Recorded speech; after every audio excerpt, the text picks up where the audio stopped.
An unknown virus creates panic in New York City.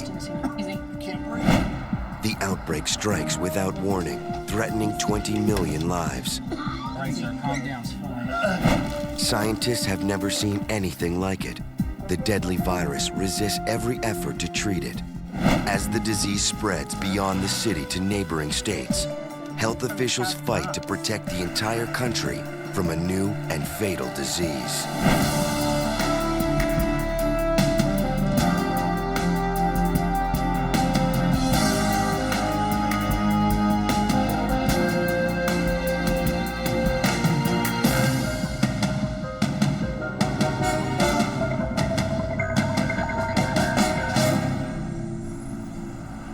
Some of the names in this program have been changed. In the summer of 1999, a mysterious virus first appeared in Queens, New York, a bustling community just a few miles from the concrete and skyscrapers of Manhattan.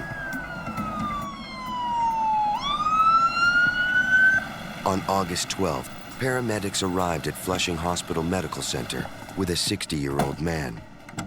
Bill Turner was dehydrated and had a high fever. He was barely conscious. Turner had taken a few days off from work because he felt like he had the flu. Now, he was too weak to move. Turner's wife, Lily, was frantic. Emergency physicians had no way of knowing they were dealing with a virus that had never been seen in the Western Hemisphere. Let's go ahead and give him a 500cc bolus of normal saline, and let's get those antibiotics running. Let's go out and draw some blood cultures as well.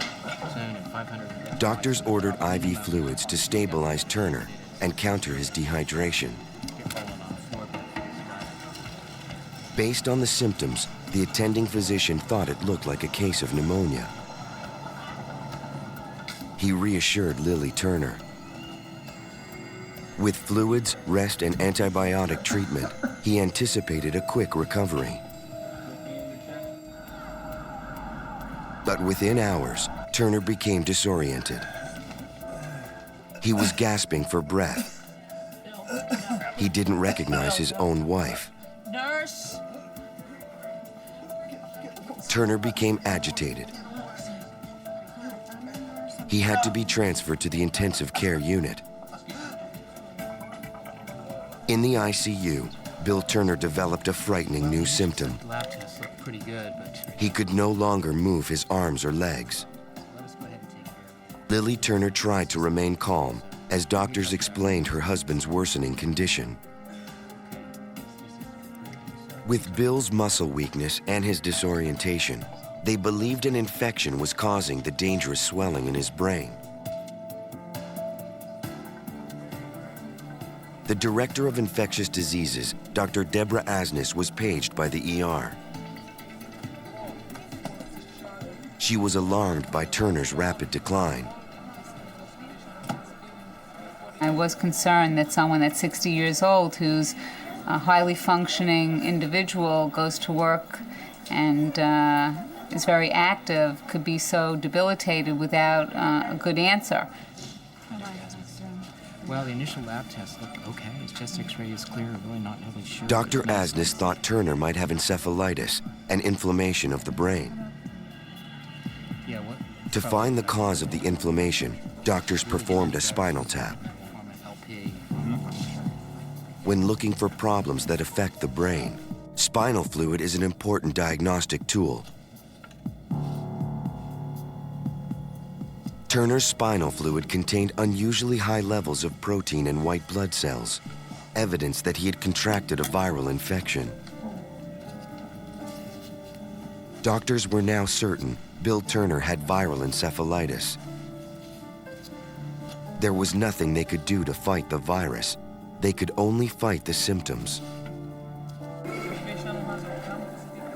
Asnis prescribed steroids to reduce the swelling in his brain and hoped his body would fight off the infection. But one of his symptoms didn't make sense. I was concerned because I had not seen such severe muscle weakness with encephalitis. Bill Turner now needed a respirator to breathe. In her many years of practice, Asnes had never seen anything like it. No one had. A page pulled her back to the ER. Days after the first case, Harold Marsh of Queens had suffered a massive heart attack. He was revived at the scene by paramedics. Now, his temperature was hovering at 105 degrees. Fevers this high are a dangerous and uncommon symptom in a heart attack patient. There was more to the case than heart disease alone.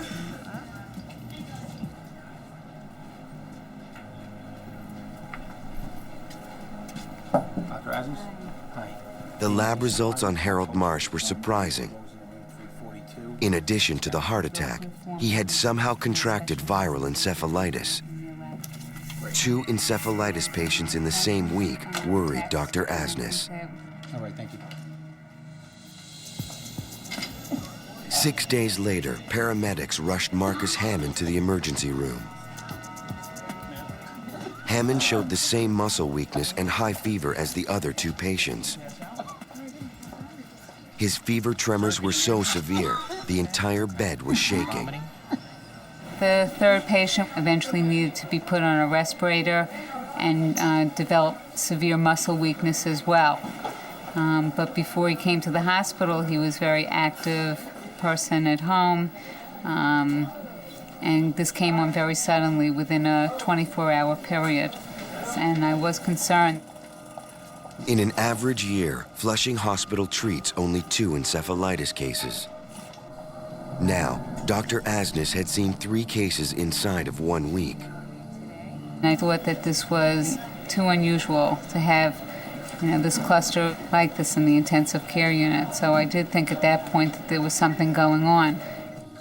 Observing hospital protocol, she notified the New York City Health Department. At the department's Manhattan offices, Dr. Annie Fine was both skeptical and concerned.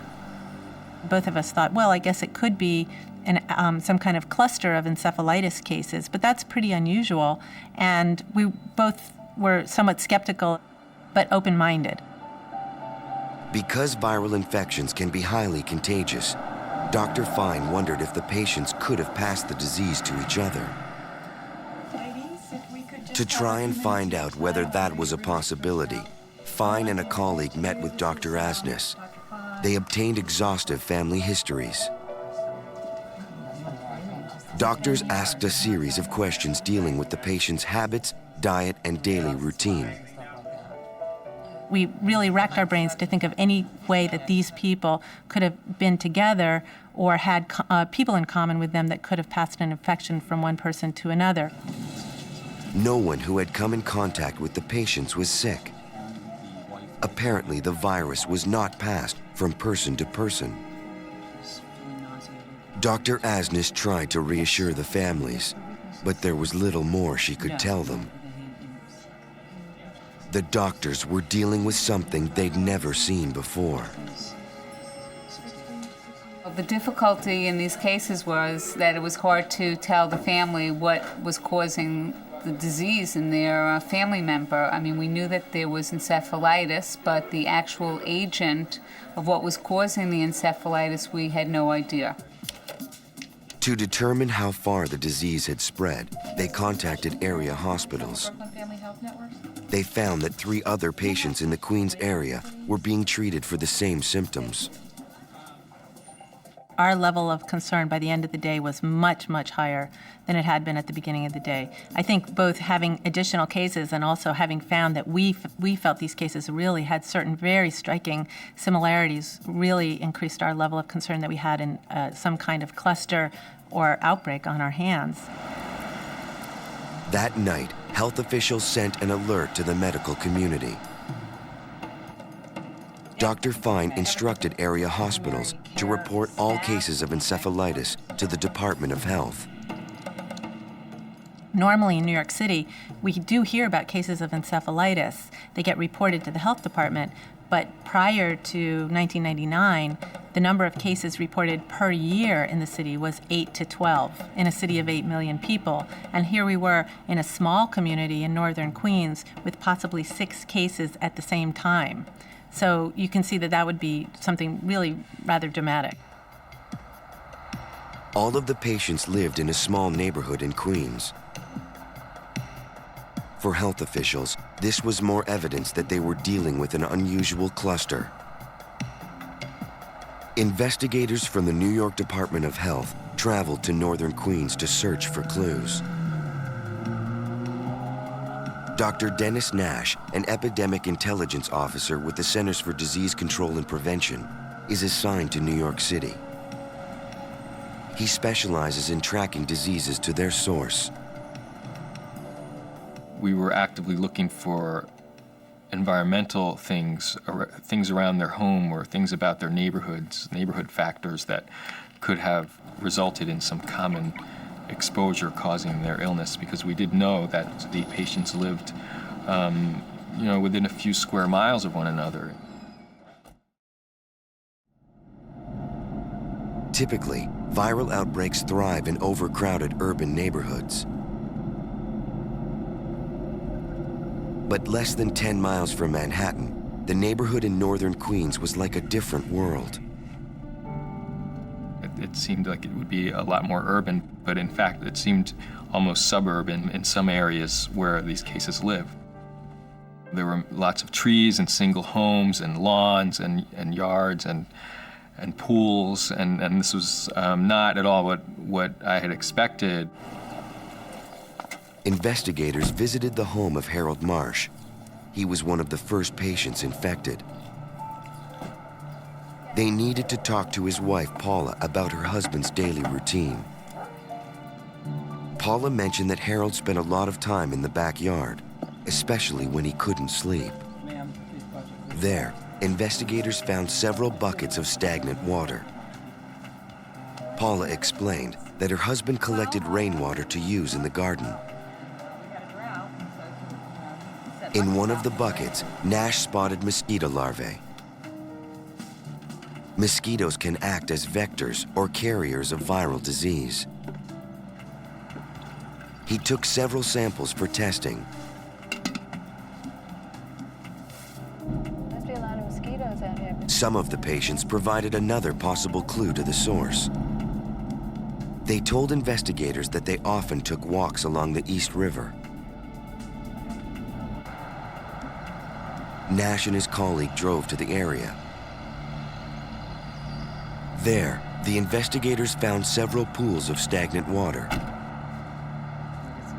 ideal breeding grounds for disease-carrying mosquitoes. Water samples revealed hundreds of writhing mosquito larvae. These insects deliver more illness than any other living thing. Every year, nearly 3 million people die of mosquito-borne diseases. We were very concerned that we were dealing with a possible mosquito-borne viral encephalitis outbreak. Scientists at the New York State Health Department examined the larvae. There are 25,000 species of mosquitoes. They had to find out which one they were dealing with.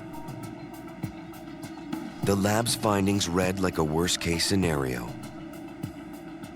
They suspected their culprit was the Culex mosquito, the most common mosquito in the world. Highly mobile and with a lifespan of several days, every street in America has thousands of them.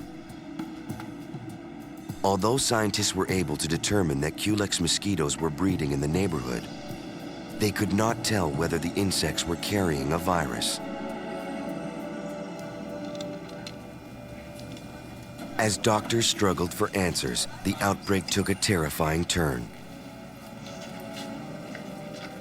On September 1st, 1999, the mysterious virus claimed its first victim. Harold Marsh was the second encephalitis case admitted to Flushing Hospital. Despite the medical team's efforts to save him, Marsh had grown weaker each day. With no hope of recovery, he was taken off life support. At autopsy, the medical examiner took tissue and blood samples from Marcia's body. The samples were sent to the Centers for Disease Control and Prevention. At the CDC, the patient's blood serum was mixed with a reagent and viewed under a microscope. Although the tests were not conclusive, all indications pointed to St. Louis encephalitis, an infection spread exclusively by mosquitoes. Then, a few miles from Queens, a vital clue in the investigation appeared. Workers at the Bronx Zoo discovered dead crows. The birds were taken to veterinary pathologist Dr. Tracy McNamara at the zoo's lab. Here I am at the zoo dealing with encephalitic crows and encephalitic zoo birds, and I was like, whoa, I wonder if there could potentially be a link between what's going on in the bird kingdom and what's going on in the patients. If the deaths were linked, she reasoned, the human outbreak could not be St. Louis encephalitis. According to everything that had ever been published, birds are part of a cycle where they may be able to infect mosquitoes, but generally these viruses don't kill the birds. They don't cause disease in the birds. Dr. McNamara was alarmed by the wave of bird deaths. She knew that crows have strong immune systems. They are normally resistant to disease. To find out why these birds died, she launched her own investigation.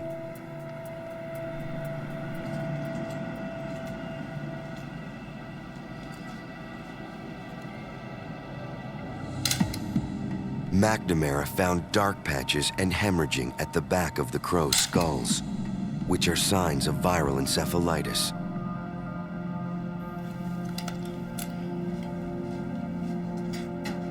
She prepared tissue samples from the birds. McNamara sent them to the Centers for Disease Control and Prevention. In order to link the birds with the human encephalitis cases, health officials would need the resources of a sophisticated lab. I was certain this was a viral problem, and I knew it wasn't something I had seen in all my years of experience. It was pretty scary. At the CDC, the samples went to the head of the diagnostic laboratory, Dr. Robert Lanciotti. With this unusual finding, he decided to test the bird samples and the blood samples from the human victims. We were assuming that this was St. Louis encephalitis, so we did a variety of tests looking for 4 or 5 different viruses at the same time, and the result we got was very unusual. We found that the virus did not react with any of our St. Louis tests at all. Lanciotti entered his test results into an internet database. The search compared the genetic code of the mystery virus to every known virus in the world. Within seconds, he had a match. I was shocked. In fact, I repeated the search over and over again, thinking that maybe this was some kind of computer error, because it was the most shocking thing that I could have imagined. Dr. Lanciotti needed to get the word out fast. The virus was being passed by infected birds to mosquitoes, which were then passing it on to humans. And birds could spread the disease much faster and much farther than mosquitoes alone. Lanciotti realized millions of people could be at risk of contracting West Nile virus. In the late summer of 1999, the Centers for Disease Control and Prevention had identified the strange new mosquito-borne virus in New York as the West Nile virus. Mosquitoes usually transmit viruses by feeding on an infected host, such as a bird or a rodent. When they bite humans, they spread the disease. Days after the virus first appeared, another resident of Queens was rushed to the emergency room. blood cultures times 2. Doctors suspected Todd Connolly was also suffering from swelling in his brain. Start on the IV of normal saline and 500 cc chest x-ray and an EKG. He struggled violently as doctors and nurses tried to restrain him. Delirious, he didn't know where he was. Based on the symptoms, they suspected West Nile could be causing the infection.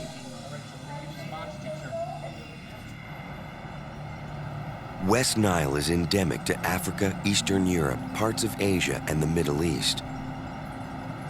Somehow, the virus made its way across the ocean and into New York City.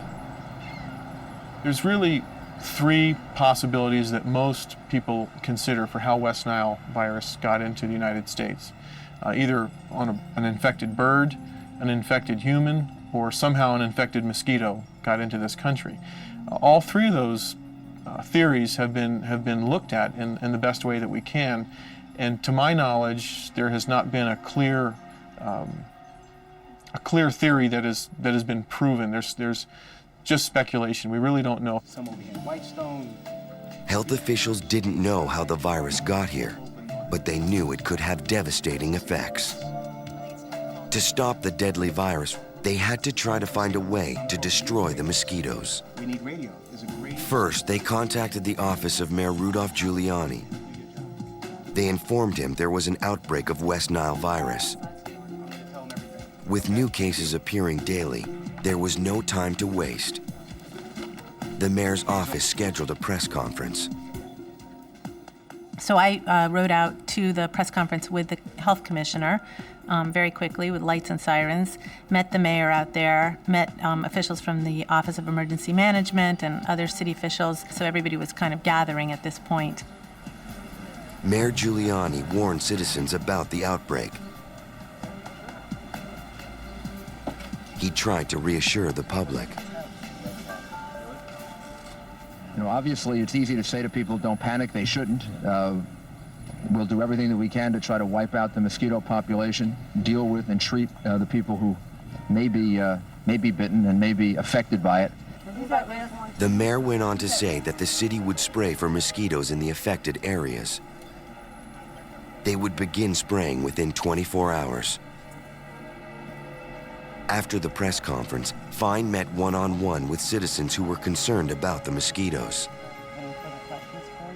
As a doctor, she was worried about the grave implications of this new and deadly virus. To a public health practitioner or a physician, that's a very, very major finding, to find a virus in an entirely new continent where it has never been present before.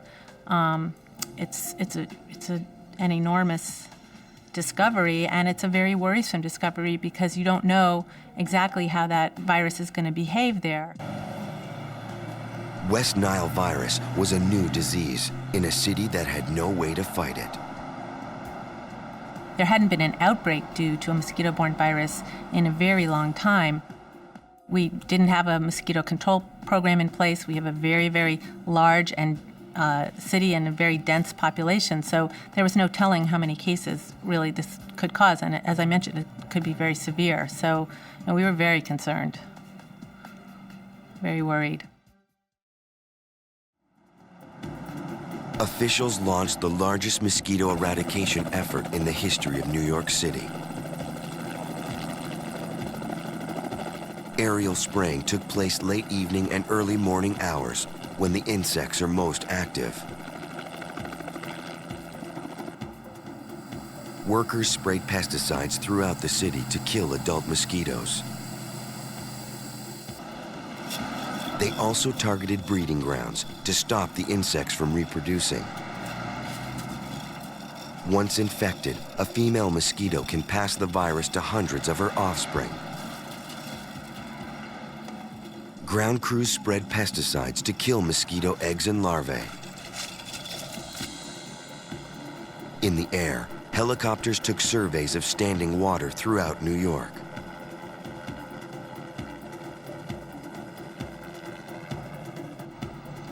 Health workers went door to door warning residents to get rid of standing water. They were also advised to stay inside after dark when mosquitoes are most active. And if they had to venture out, to use insect repellent and wear long sleeves and pants. The health department set up a 24-hour hotline where concerned citizens could turn for answers. Calls flooded in. Many callers had questions about pesticides and mosquito control. Hundreds of New Yorkers called to report finding dead crows in their yards. Dr. Fine suspected the dead crows were an ominous sign. I was worried about it because I thought this outbreak is actually much bigger than what we were thinking.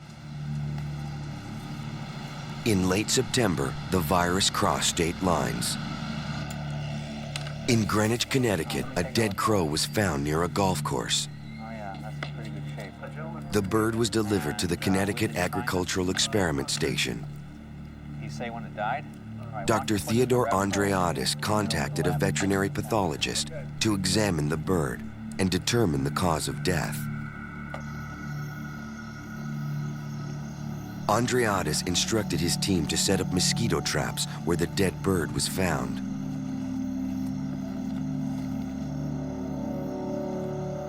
There was a great potential for a human outbreak to occur here in Connecticut as well, so it was very important for us to get out and test mosquitoes to find out how significant a threat it was, and to examine this crow mortality to see if we could tie the two together.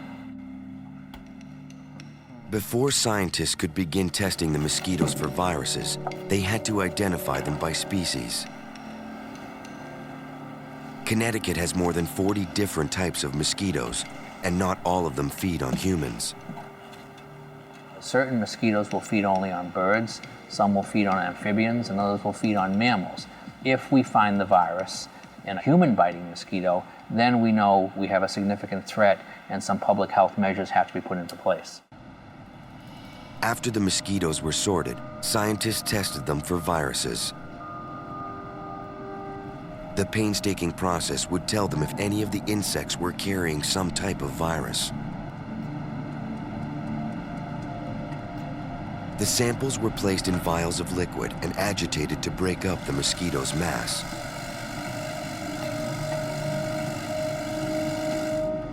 Scientists then extracted the fluid and incubated it for several days.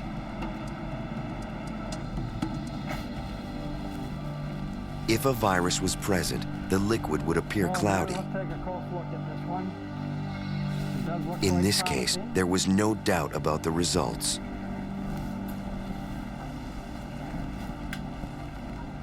Under the microscope, scientists confirmed the viral cultures showed evidence of growth.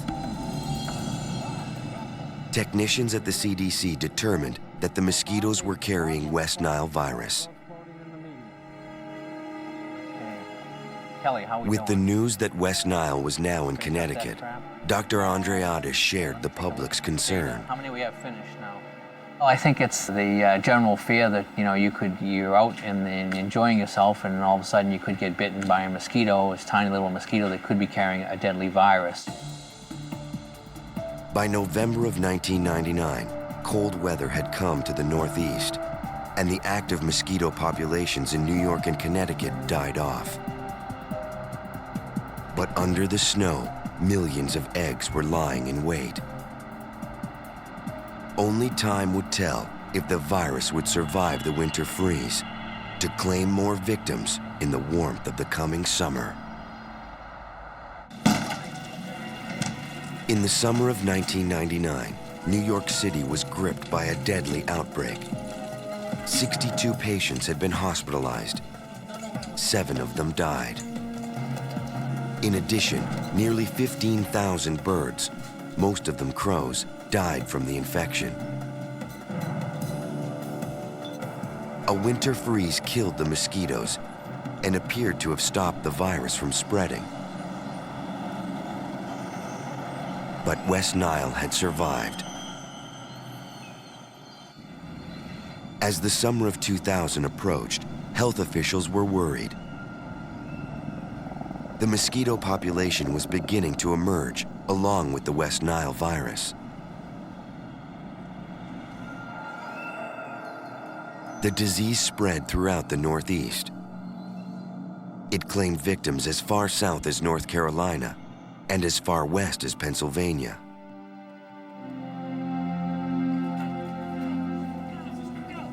Elderly patients were most at risk, as well as patients with weakened immune systems. As the summer of 2000 wore on, the death toll climbed. The virus showed no signs of stopping. Over the next 2 years, West Nile had spread to nearly 30 states.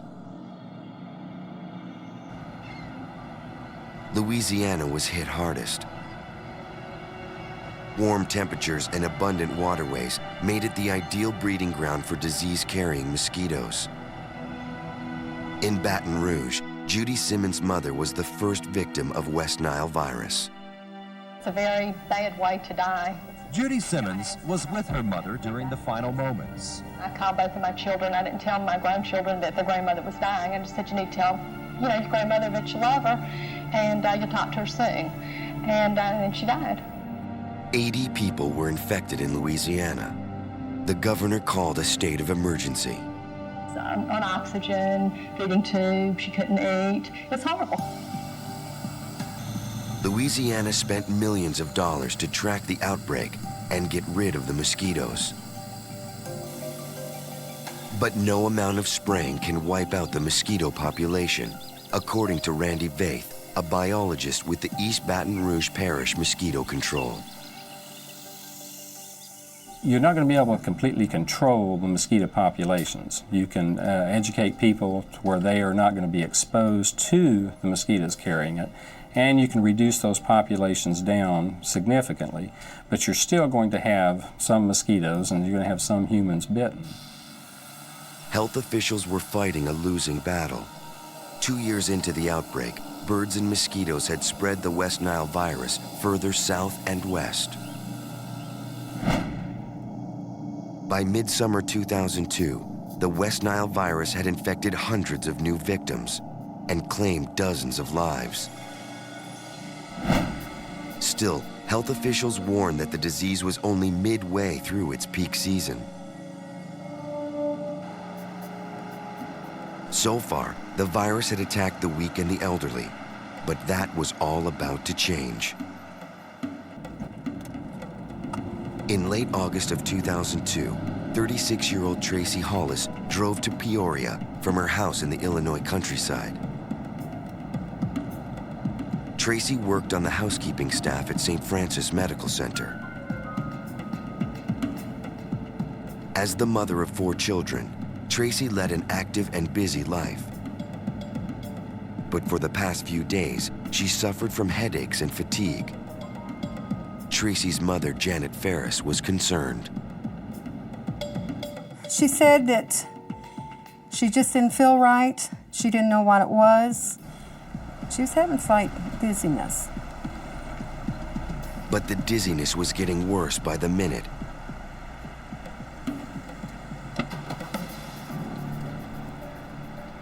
As she headed inside, her legs gave out. She managed to pick herself up, and she went a little further, hanging on to cars and stop signs and things like that. And she collapsed a second time. Tracy couldn't understand what was happening to her. Her legs felt shaky. Hi, can I help you? She made her way to the hospital's emergency room. Teresa, can you grab that wheelchair, please? What's going on today? Nurses in the ER took Tracy to an exam room and paged the emergency physician. Here you go. Dr. Paul Matthews examined Tracy that morning. Tracy had symptoms consistent with a flu-like illness. She had fever, headache, body aches, some generalized fatigue and weakness, and she also had some cramping in her lower legs. Although Tracy was weak and disoriented, she was able to communicate her symptoms to the doctor. She also had a fever of 104.5. She had a headache, she had a stiff neck, and she also had some weakness in her legs. In fact, she had trouble walking and trouble maintaining her balance. Dr. Matthews believed Tracy's symptoms were consistent with encephalitis and meningitis, and inflammation of the lining around the brain. The West Nile virus can cause these conditions. But West Nile doesn't usually strike someone so young. And Tracy had developed a very troubling symptom. She was suffering with severe paralysis. Her polio-like symptoms had never previously been associated with West Nile virus. Doctors were not certain of a diagnosis.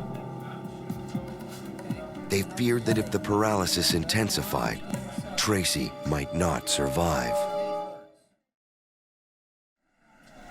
Doctors in Peoria, Illinois, frantically looked for answers to diagnose the illness that threatened the life of 36-year-old Tracy Hollis.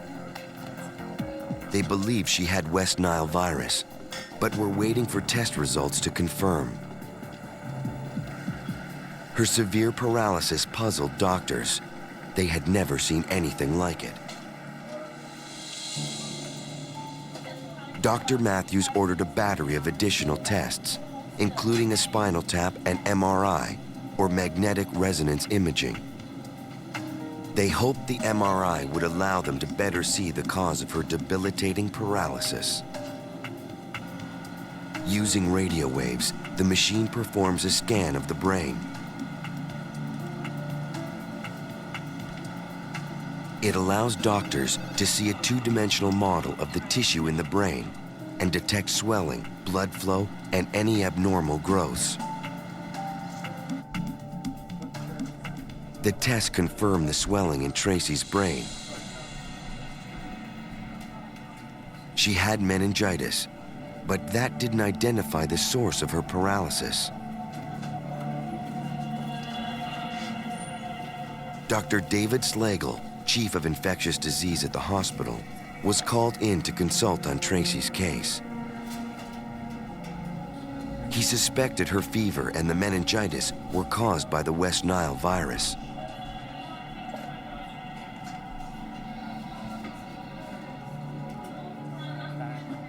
Dr. Slagle spoke with Tracy's family. He told them they weren't certain what was causing the extensive paralysis. Tracy's mother was scared. Tracy has always been a very healthy young woman. She's never been hospitalized for anything, hardly ever has the flu.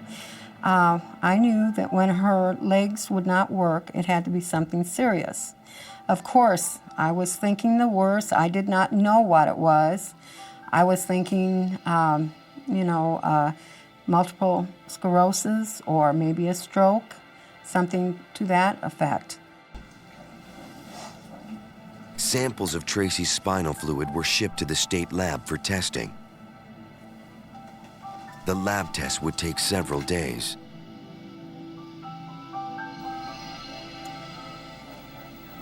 Dr. Slagle kept a close watch on Tracy. He wanted to make sure she didn't have any other complications as a result of her illness. Several days later, Tracy's test came back. Doctors now had confirmation. Tracy had West Nile virus, but the cause of her paralysis was still a mystery. The unusual feature of Tracy's infection was the weakness in her legs. The fact that she is younger than most of the patients we see with symptomatic West Nile virus infection was also concerning. Tracy's family stayed by her side. There was little the staff could do for her beyond supporting her with intravenous fluids and nutrition. She was in and out of sleep. She'd drift in and out. She didn't say much. She was very quiet. I was very frightened. Hi, Tracy. Over the following week, her family became hopeful that Tracy's life was no longer in danger. Tracy's body began to win the battle against West Nile. Her fever dropped and the swelling in her brain tissue subsided.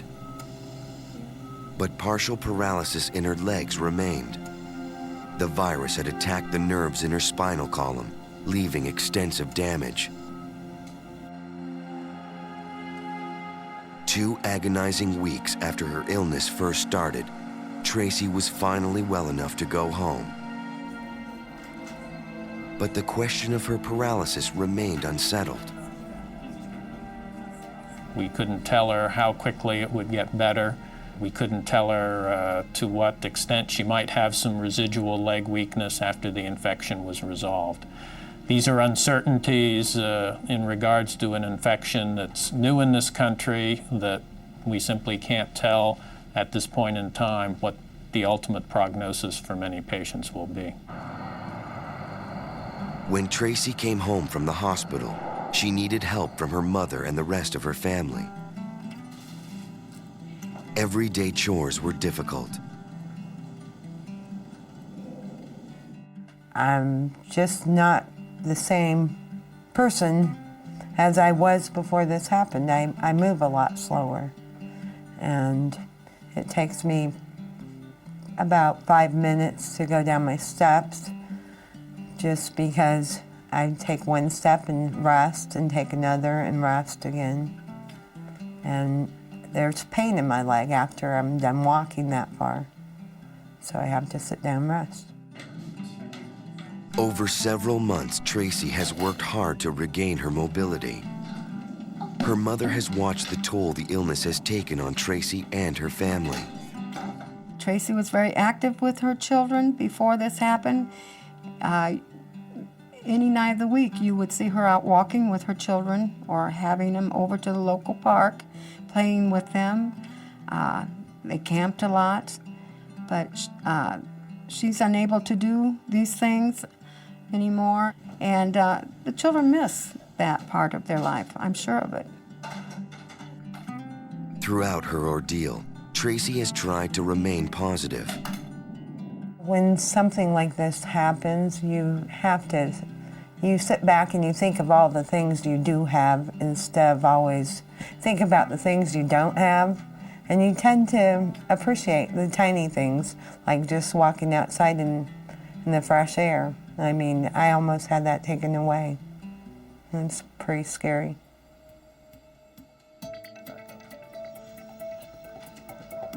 In addition to the support of her family, physical therapy has played a key role in her rehabilitation. Any pain on that side? Counting.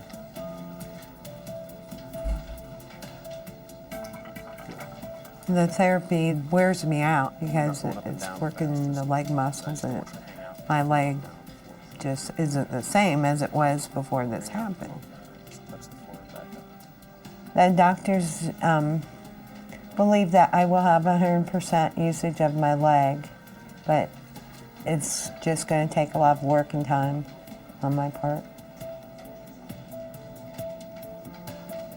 I'd like to be out walking with my children a year from now and doing the same thing I was doing before this happened. As Tracy works to regain her life one step at a time, the West Nile virus races on.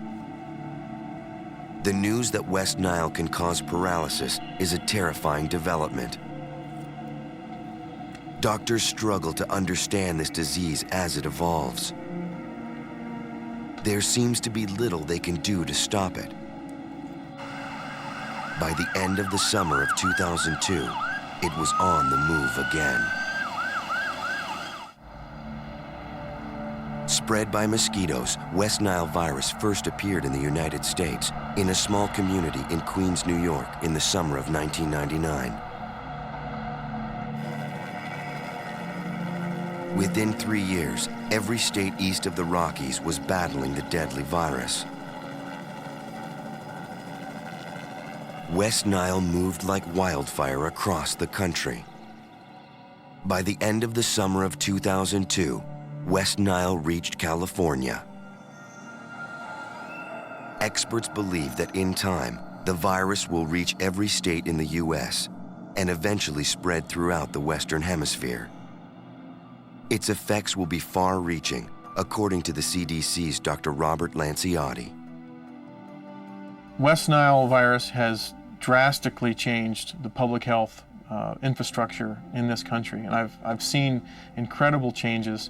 Prior to 1999, there were only a limited number of state public health labs that had extensive testing for mosquito and tick-borne viruses. The CDC has mounted an enormous effort to diagnose and combat the disease. Early detection is important, and since 1999, state health labs have been trained by the CDC to increase their testing of infectious disease. They're able to test for West Nile, so they don't have to wait for samples to be collected and shipped to us to do their testing. They can test right in their own jurisdiction and learn very early on if there's West Nile. But scientists can't test everyone coming into the country. Every day, thousands of airplanes carry hundreds of thousands of passengers in and out of the United States, making it easier to transport disease. We need to be really on the lookout and alert for new diseases, unexpected diseases, things that happen in one place that may not have happened or even been reported in another place, like, for example, bird deaths. West Nile has affected over 100 species of birds. The future of many more remains uncertain. Those species that are currently threatened, like the bald eagle, are most at risk. We don't know what impact it'll have on bird populations. Perhaps over time, birds will build up some immunity and we won't see these large die-offs. But I think in the short term, we're going to see this continue. This West Nile virus is permanently established here in the United States. It's going to persist, it won't go away. Migrating birds will continue to spread the virus. No one is safe from the bite of an infected mosquito. Mosquitoes will never successfully be eradicated. There are millions in every backyard in America. For now, there is no cure or vaccine to fight the disease. The best defense is precaution and prevention against the mosquitoes that carry West Nile. Across the country, states are working to control the mosquito populations to keep residents safe. We will always have a risk of an outbreak. We will always have a risk that this virus could cause an outbreak, especially in urban areas. Since it first appeared in 1999, there have been nearly 4,000 cases of West Nile virus reported in the United States, and over 200 fatalities. Scientists are working to develop a vaccine in the next 3 years. Until then, health officials can only hope to limit the disease's reach and to wait and see what next summer will bring. It starts in America's heartland, a strange and lethal disease that attacks women. Hospitals struggle to treat the victims as a regional outbreak turns into a national epidemic. The crisis grows as the death toll rises. Public health officials must race to solve the mystery, to track the source of this deadly infection before it can kill again.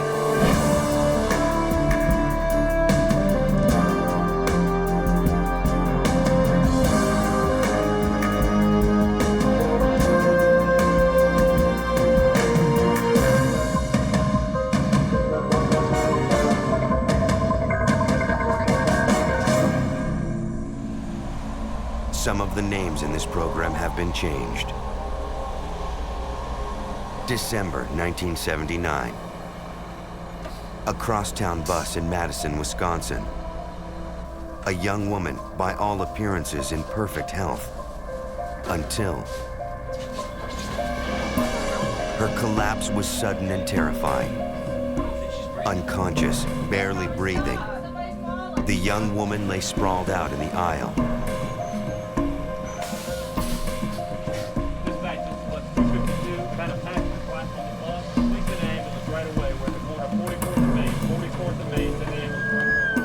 Responding within minutes, paramedics rushed to the scene.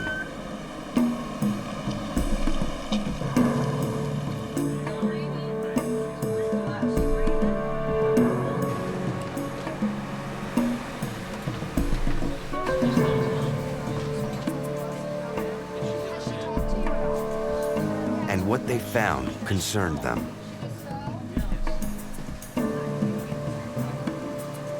The young woman had a high fever, her pulse was weak, and her blood pressure was dropping rapidly. Fortunately, the University of Wisconsin Medical Center was only moments away. By the time they reached the emergency room, she was going into shock.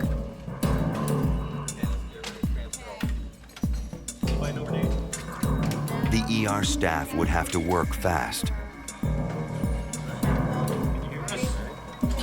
Ready? Ready? Go. Good. All right, let's start getting vitals. All right.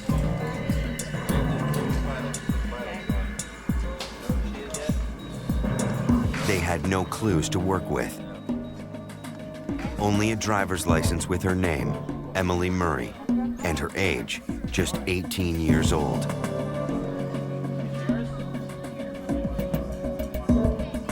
Meanwhile, her blood pressure was continuing to plummet, and an odd pink rash had appeared on her face and hands. As the ER team fought to stabilize her, throat and blood cultures as well as blood samples were sent off to the lab. The cultures would take 24 hours to grow.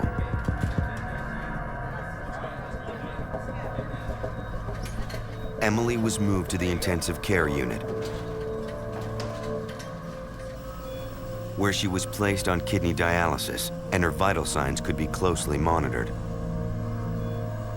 She seemed to stabilize, and then her case took a strange turn. The mysterious rash became more pronounced. It now covered her entire body.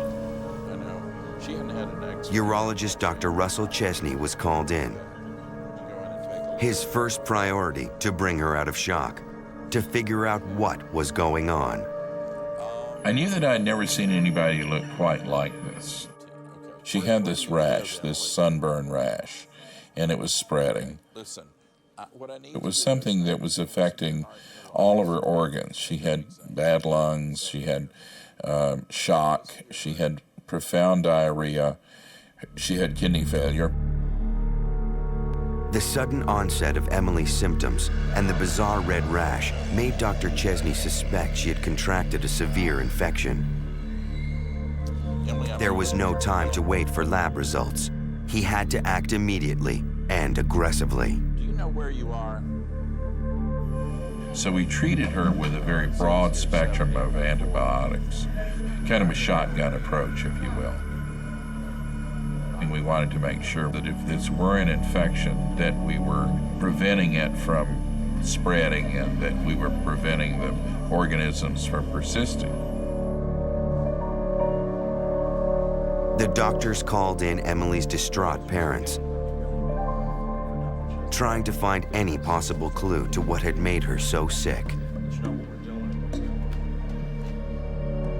The parents really indicated that she hadn't been exposed to anything. There was nobody else in the family sick. She had some siblings and they were perfectly well, and the parents were perfectly well. Nobody was sick at home. Nobody was sick at school. And that's really intriguing. Examining Emily's chest x-rays, Dr. Chesney tried to understand what had happened. Her cardiac silhouette is not that full. It's narrow like we would see with shock. And she certainly doesn't have congestive heart failure or anything. There are no curly B lines. What he saw was perplexing. It didn't make any sense. The thing that was confusing to us in looking at her chest, it was clear she didn't have pneumonia. And she also didn't have a collapse of her lungs or anything like that. What she actually had was she had hemorrhage from the lung. Emily's lungs were bleeding. It was hard for her to breathe. Dr. Chesney recognized this was a dangerous and potentially deadly complication. but Chesney had no idea what the cause was. The more he learned about her case, the more baffled he became. Her symptoms seemed random, disconnected. It was the nightmare of any parent. That morning, their daughter had left the house a healthy teenager. Now, she was hooked up to IV lines and monitors.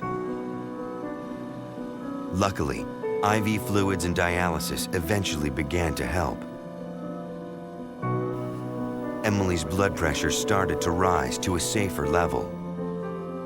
And it stayed there for an hour or two, and I felt comfortable in going home and trying to find out more about this.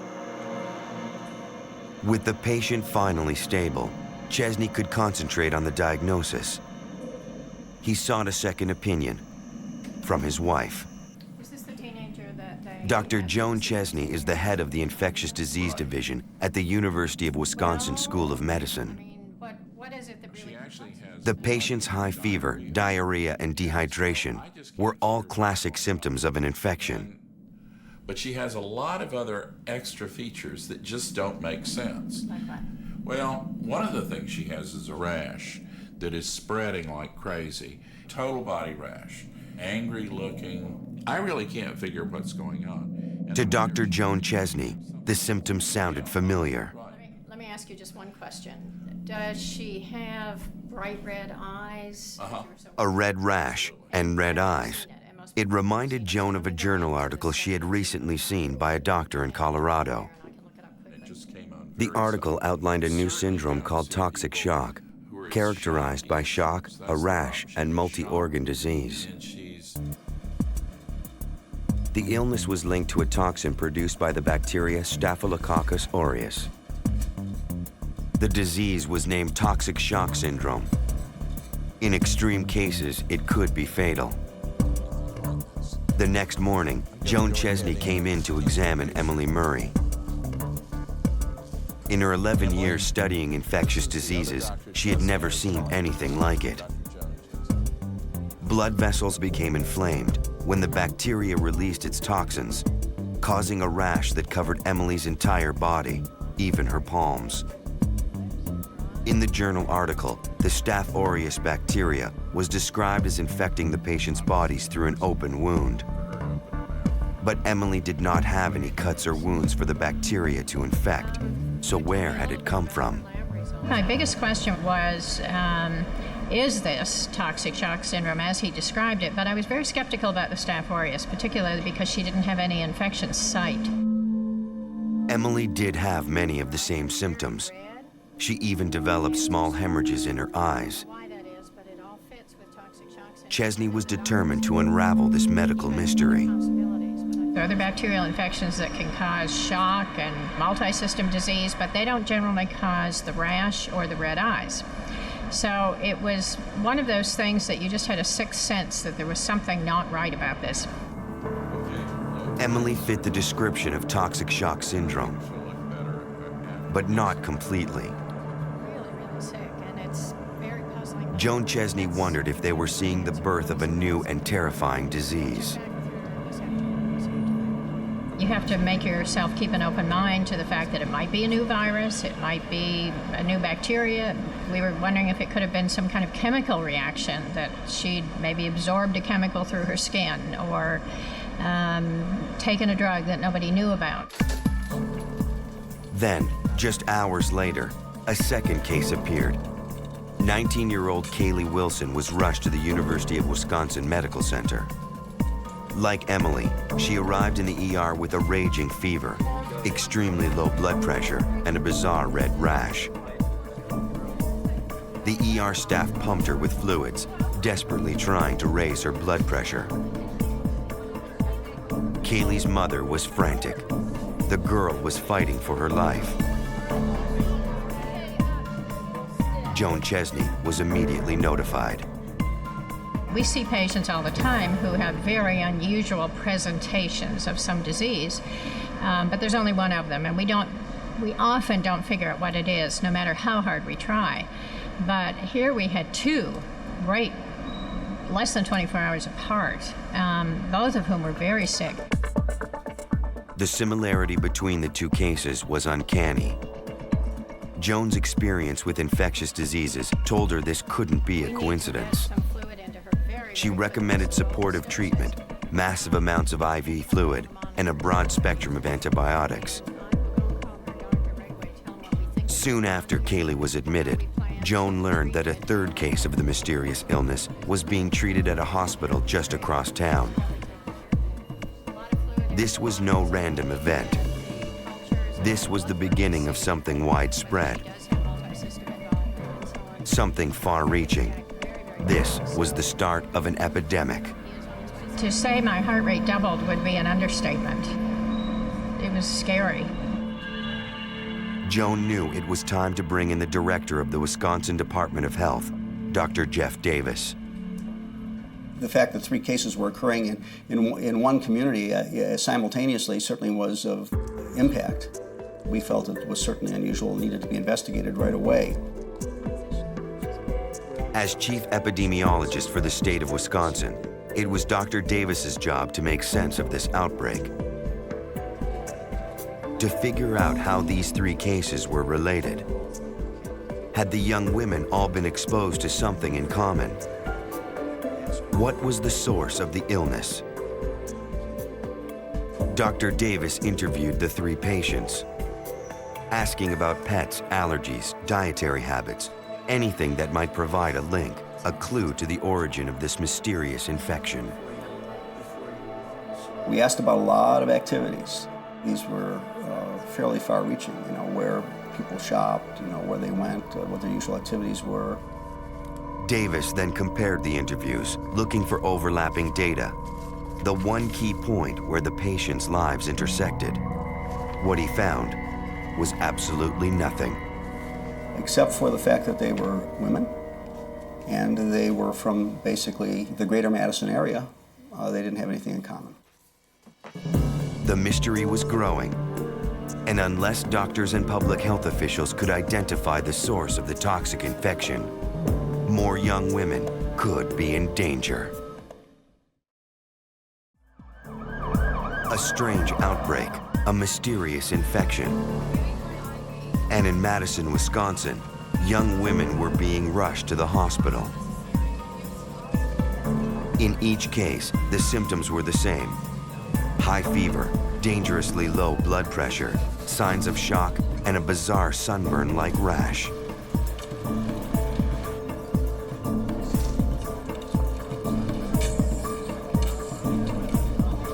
As doctors struggled to keep the women alive, health officials worked round the clock to find the cause. Wisconsin state epidemiologist Dr. Jeff Davis combed through the women's medical records, searching for clues. What did these patients have in common? The only thing they shared was that they were all young and they were all women. It seemed like nothing.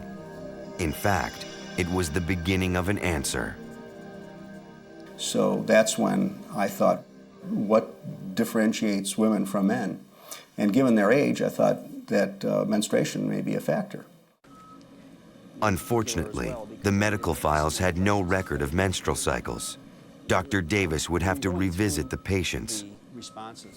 Emily Murray, the first, was in the best shape of the 3. Her kidneys were failing and she'd been put on dialysis. But she was at least lucid enough to talk. The time that you became ill, do you recall whether you may have been menstruating, if not? Yes. Regular since that time? Normal? Monthly periods? Over the next day, the other patients told him the same thing. They had both been menstruating when they got sick. At last, Davis had found something all the patients had in common. But what did it mean? Was it even significant? He shared his findings with infectious disease expert Dr. Joan Chesney. She was skeptical. My reaction was, well, Jeff, if you take any group of young women at one point in time, a significant number are going to be having their period. And he said, well, I know, but I just can't find anything else. But Davis's interviews uncovered another clue supporting his suspicions.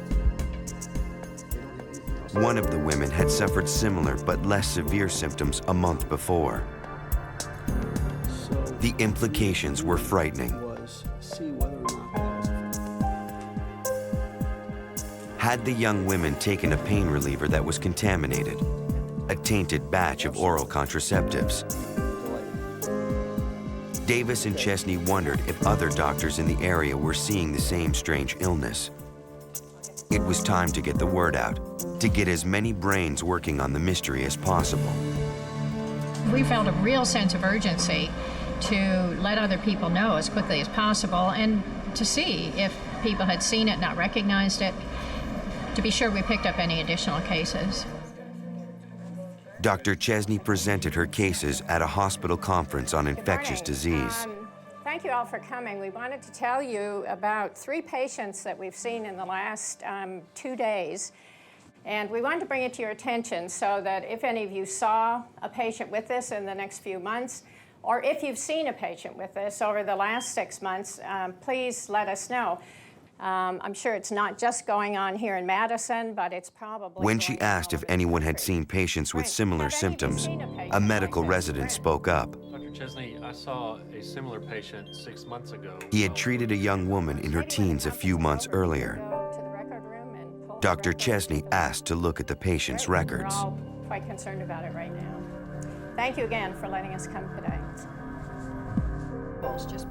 As she reviewed the file, Dr. Chesney saw all the telltale signs. Look, she was in shock at the time, and she had a rash, just like I told you earlier. Right, and the red eyes you had mentioned to me. The key thing is whether anybody recorded that she was having her period when all of this started. Did you find it? Here it is. They did document that she was having her period at the time of her symptoms. This was yet another documented case of the mysterious illness. Wisconsin was firmly in the grip of an outbreak. Soon, another teenager was being admitted to the Wisconsin Medical Center. Like the other women when she arrived at the ER, she was disoriented and covered with a bright red rash. Is she allergic to anything? I think she's allergic to penicillin. Has she been on penicillin recently? No, not recently. Joan, have you heard there's another teenager in the emergency room with a diffuse rash and shock, and they'd like you to come now, please? Hi, Allison. My name's Dr. Chesney. This new patient was also menstruating. She feels we do have a clue, we think, as to what's going on here. And Dr. Chesney had been developing a theory about the source of infection. Since the patients were all menstruating at the onset of illness, Chesney ordered a vaginal culture to test for bacteria.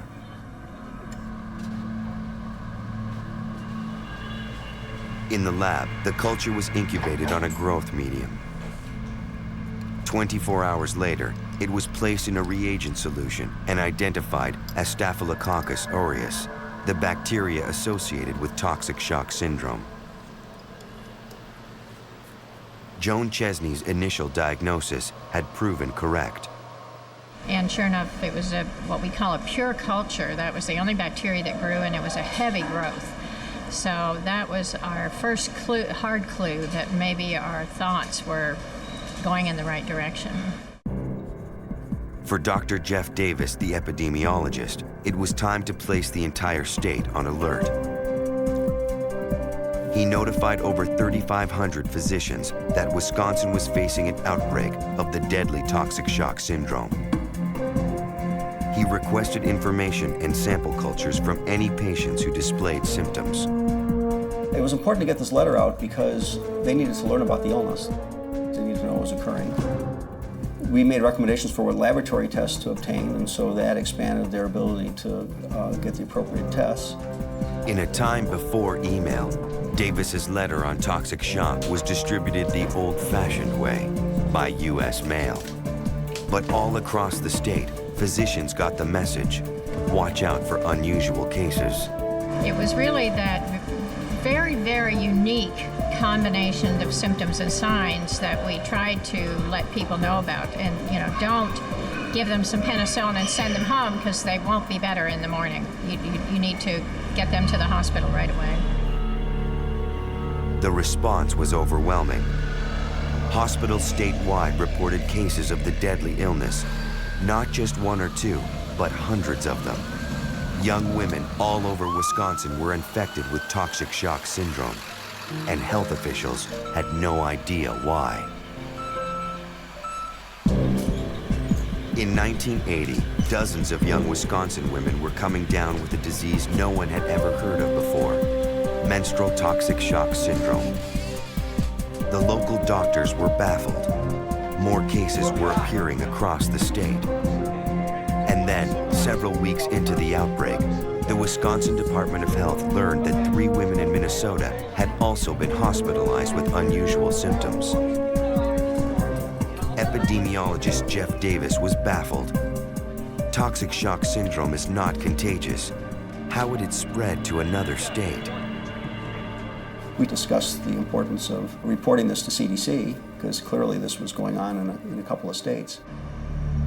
At the Centers for Disease Control in Atlanta, Dr. Bruce Dan was part of the investigation. To suddenly hear that women in Wisconsin, Minnesota were having the same symptoms, and not just the same symptoms, very strange collection of symptoms. You don't have to be a really trained epidemiologist to realize you had a real epidemic on your hands and something very strange was going on. Fever, vomiting, diarrhea. In all his experience with the CDC's Epidemiologic Intelligence Service, Dan had never encountered toxic shock syndrome. He tried to learn all he could. It was important for us to talk to a lot of experienced investigators, infectious disease experts, who had seen years and years of disease, especially in medical centers and universities where they get referred lots of very unusual cases. And they said, you know, we have never, ever seen anything like this before. You guys are handling something totally new, totally unrecognized as far as we're concerned. The CDC's investigative team rolled into action. To learn the scope of danger, health departments across America were contacted by CDC lead investigator, Catherine Shands. We needed to figure out whether this was a regional outbreak or a national outbreak. And so we began to put out the word and ask people, had they seen this illness in other locations than Wisconsin and Minnesota? Only 2 things were certain. Toxic shock syndrome was dangerous, and it was spreading. On Sunday, February 8, 1980, Ronald and Jeanette Dulick were on their way to church. Geraldine, their 16-year-old daughter, was running late.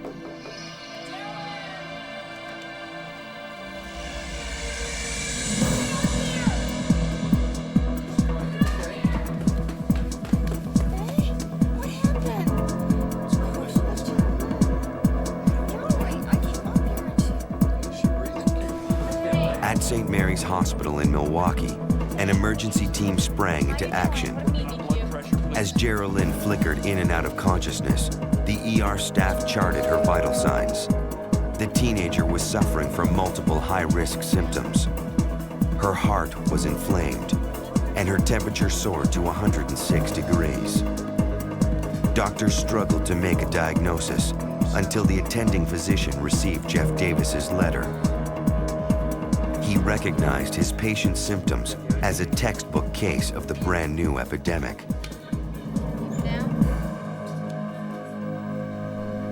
Meeting with Geraldine's family, the doctor asked if she had been menstruating when she became sick. She had. Their answer confirmed his diagnosis: toxic shock syndrome. He would need to contact the Wisconsin Department of Health to get the latest information on treatment. With her life hanging in the balance, Geraldine was given fluids to rehydrate her and help raise her blood pressure. She was also given an antibiotic to combat the staph infection. If Geraldine stood any chance of survival, treatment would have to take effect quickly. News of the 16-year-old's desperate condition reached Neil Rosenberg, a Milwaukee-based health reporter. He was intrigued by the mysterious illness. When I first heard about Geraldine Dulick, it came not with a name, but fear in the voice of an anonymous caller. I was sitting at my desk, looking for a story as I usually do when the phone rang, and there was a person who said a young woman was seriously ill, critically ill, he said, on the south side of Milwaukee from a killer virus. Tracking the story, Rosenberg contacted Dr. Jeff Davis at the Wisconsin Department of Health.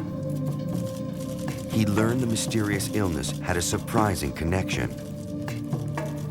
He gave me a graphic description of the symptoms. And at one point in it, I said, is there any common link? He said they were all menstruating. And that really threw me for a loop. And I said, well, what do you think that means?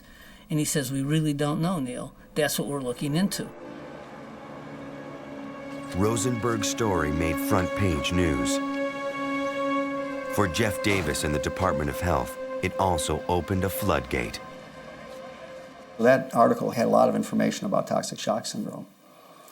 And I started getting a lot of phone calls, a huge number of phone calls.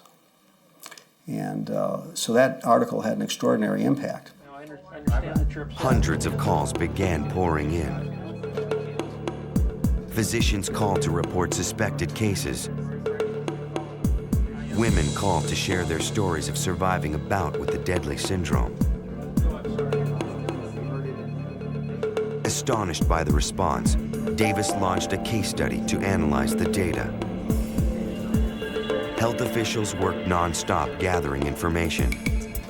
They had to find the link between toxic shock syndrome and menstruation.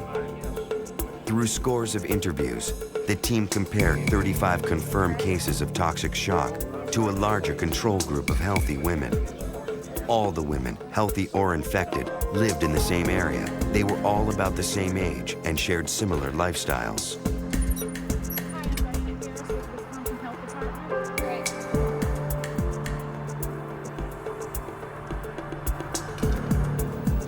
The health department also conducted field interviews with the participants. Some of the women described feeling unusually sick every time they got their periods. I got this rash all over me, it looked like sunburn, and I was just feeling But their symptoms had not escalated, unlike Geraldine Dulek. At St. Mary's Hospital, the teenager was getting worse.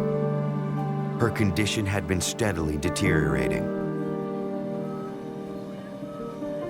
Finally, after 20 days in the hospital, she slipped into an irreversible coma.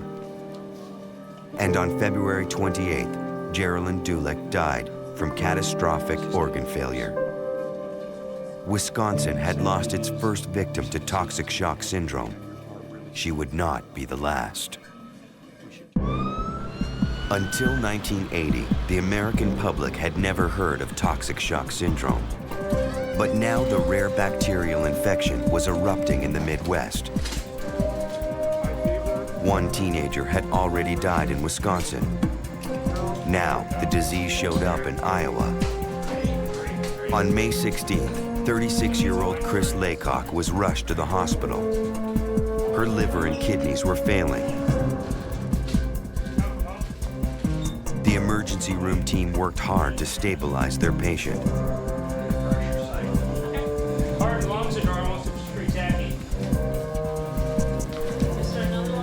They called in the hospital's infectious disease expert, Dr. Charles Helms. So I got a call from Dr. Lingling, who was the resident on call in the intensive care unit, the medical intensive care unit, about a case that really had him worried and concerned and wanted an infectious disease consult. Dr. Helms had never seen anything like it. It was as if the patient's entire body was shutting down, one organ after another. It's unusual to see a young, healthy person, as she was, come in so desperately ill, particularly with so many systems of her body involved. As her condition got worse, Chris was moved to the intensive care unit where she could be monitored. In addition to her liver and kidneys, her lungs were failing. And perhaps of most concern to us here, her respiratory status, her ability to breathe and oxygenate her blood was in dire straits. Doctors rushed to intubate the patient. They put her on a respirator. Her blood pressure was crashing. Her organs weren't functioning. They were losing her. Their only hope of keeping Chris alive was to raise her blood pressure, to get blood to her vital organs. Despite the CDC's efforts, not all doctors were aware that a strange infection was on the move. If it was a bacterial infection, that she was on a sufficiently broad range of antibiotics to protect her while we figured out what was going on with her. Chris Laycock was placed on life support in the ICU.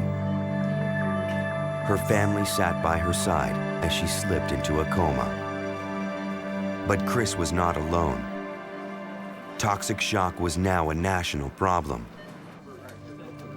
At the CDC, the calls were streaming in. Hundreds of girls were sick, and some were dying. Epidemiologist Bruce Dan tracked the outbreak.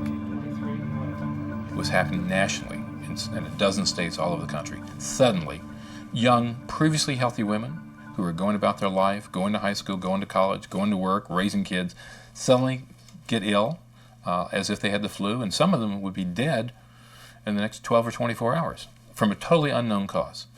That's frightening. Continue to work on that. The CDC task force kept running totals of confirmed toxic shock cases. Reports were coming in from all over the country. Nationwide, the death toll had risen to 7.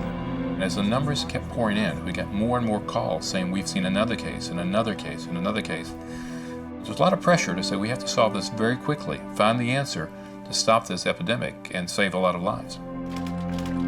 The CDC put together an MMWR, a mortality and morbidity weekly report on toxic shock syndrome. It was an alert to physicians and hospitals all across the country. The MMWR would help doctors make an early diagnosis of toxic shock patients. It's basically the CDC's mechanism for getting information out to doctors, nurses, health officials across the country. It's also a mechanism for getting information back in. The CDC's report arrived at the Iowa hospital just in time.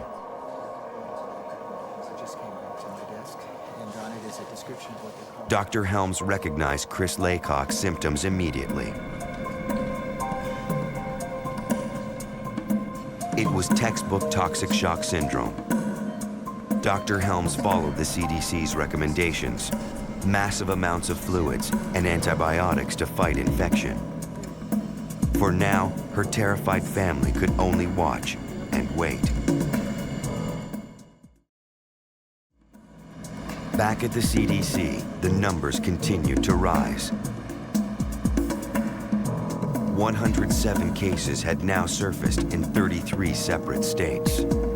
Clearly, this was the beginning of a nationwide epidemic. But what was causing it? Your first hunch, if you want to play hunches, is probably maybe these are women who got a bad batch of some medication that women commonly take during their menstrual period for aches and pains and so forth. But you can't play your hunches when you're dealing with something like this. You have to do a real study. And so the CDC launched a nationwide hunt to discover the cause of toxic shock. You've got names of 50 women from their medical records in hospitals across the United States. How do you find them? How do you call them? Where are they now? For each patient, they needed to interview 3 control subjects. They asked each of the patients for the names of 3 friends. So it's not just a matter of making 200 phone calls, but maybe 400, 800, 1,000 phone calls to get hold of all these people. It took a huge amount of work, and we had a very short time to do it. With the days passing and more women falling ill, health officials raced to get to the bottom of the mystery. So we devised a questionnaire, about 125, 150 questions, asking everything we could think about their current health status, medications they may be taking, certainly everything we could think of about their menstrual period. Do you wear pads or tampons? Do you exercise during your period? Do you jog? Do you take showers? Do you take baths? What do you do unusual or not do unusual during your period, to get an idea of what would make the cases different than the controls. Why did the one group of young women get toxic shock syndrome and get violently ill, and other women were totally healthy? And it was clear to us that if you asked enough questions, you would probably find out why women with toxic shock syndrome were different than other women. Turns out the answer surprised us. After weeks of medical detective work, the CDC investigators had found the common link. There was one thing that set the women with toxic shock apart. 100% of them used tampons. What could it be about tampons that would cause this severe disease and cause women to die? They've been in use for 50 years. 50 million women a month use them in the United States. There were all kind of brands out there. They were commonplace. And it didn't make a lot of scientific sense from a biological point of view. What could it be about a tampon that could kill you? But because of the potential threat, The solution to one mystery was the beginning of the next. CDC investigators presented their startling findings to every tampon manufacturer in the country. We invited the tampon manufacturers to come down to Atlanta to CDC to discuss with us, first of all, to tell them what the results of our study were, so they would be aware. And secondly, to find out from them, tell us about tampons. How are they made? Where are they made? What are they made of? The executives agreed to provide the CDC with the information. But on one point, they were unequivocal. They had no intention of taking their products off the market. They believed the scientific proof was lacking. Still, CDC investigator Catherine Shands felt the evidence linking tampons to toxic shock was clear enough. The disease needed two things to occur. One was the presence of Staph aureus, and actually an infection with Staph aureus. The other was the use of tampons.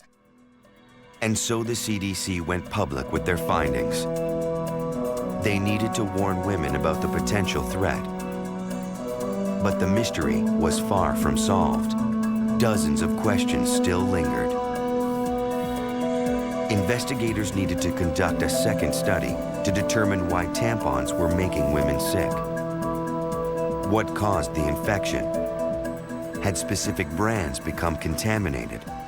So we collected tampons to test them in the laboratory to see if any particular tampon, any brand, any style, from any kind of manufacturing location might be contaminated.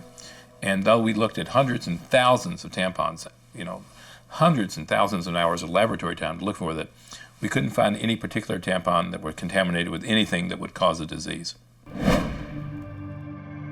The story of the outbreak made national headlines. All over America, women were confused and terrified. This was also under sort of a national spotlight. And suddenly, not only do you have the spotlight on you from just your local colleagues, but the director of CDC, the Surgeon General, the Department of Health and Human Services Secretary, and even the presidential office is looking very quickly at you to say, hey, this is a real problem. Are you guys going to solve it?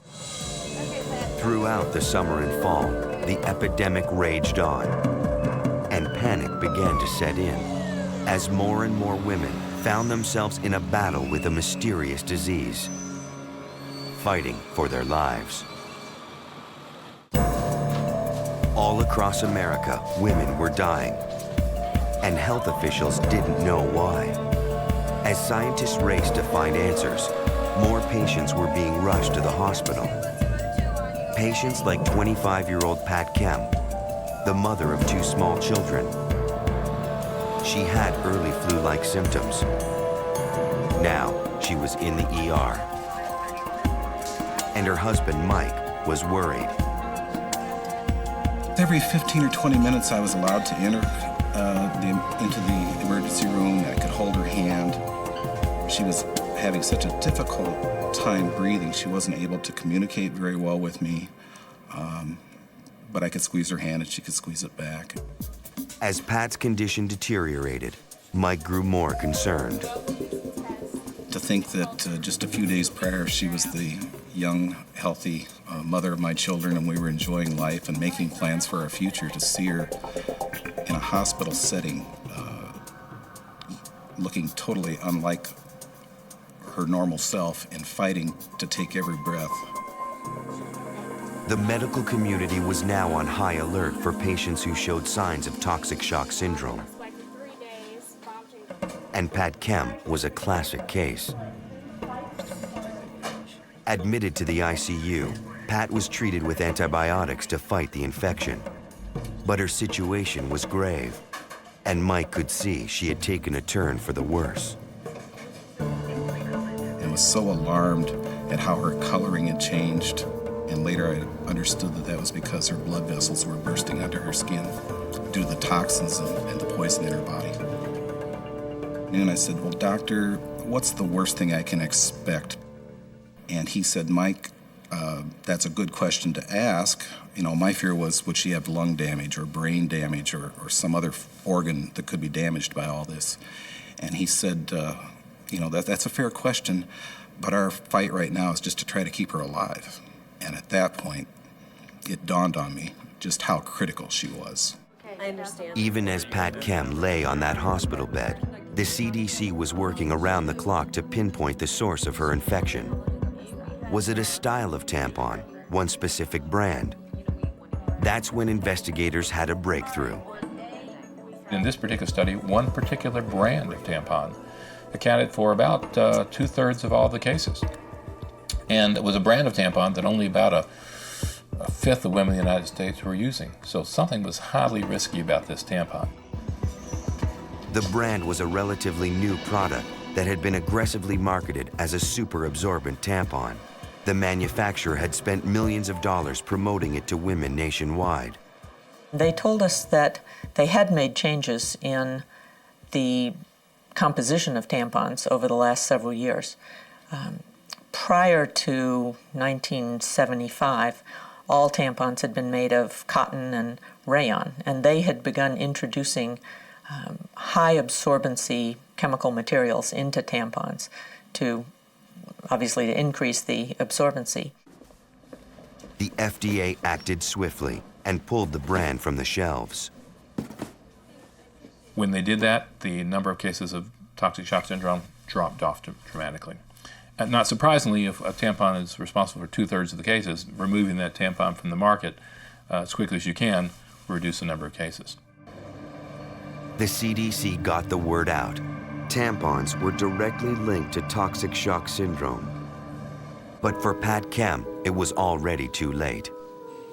Despite the doctor's rapid diagnosis, she lay in a coma, unable to breathe on her own. And I would spend the evening with her at the hospital. She squeezed my hand, and tears were flowing down her cheeks, and those tears were red because of the blood vessels bursting in her eyes and so on. On September 6, 1980, Pat Kem lost her battle with toxic shock syndrome. Another victim of this terrible plague. But the story wasn't over. Although one brand of tampons had been pulled from the shelves, more cases of the infection turned up at hospitals around the country. Women were getting sick while using other brands, and no one knew exactly why. Absorbency levels seemed to be a factor, as well as how long they remained inside the body. To alert the public, the FDA required tampon manufacturers to include information in their packaging about toxic shock syndrome and how to avoid it. In Iowa, Chris Laycock spent weeks lying near death. Finally, the aggressive antibiotic therapy kicked in. Her body fought off the Staph aureus bacteria. Chris's doctor, Richard Helms, credits the research of the CDC for saving her life. Chris was fortunate that she came in to a hospital in this country at that particular point in the evolution of American medicine, where we had a syndrome, where we had an approach to that syndrome, and that syndrome included treatment of Staphylococcus aureus. Never been. Nearly a month after she was admitted, Chris Laycock was released from the hospital. Today, she's still thankful for Dr. Helm's quick thinking.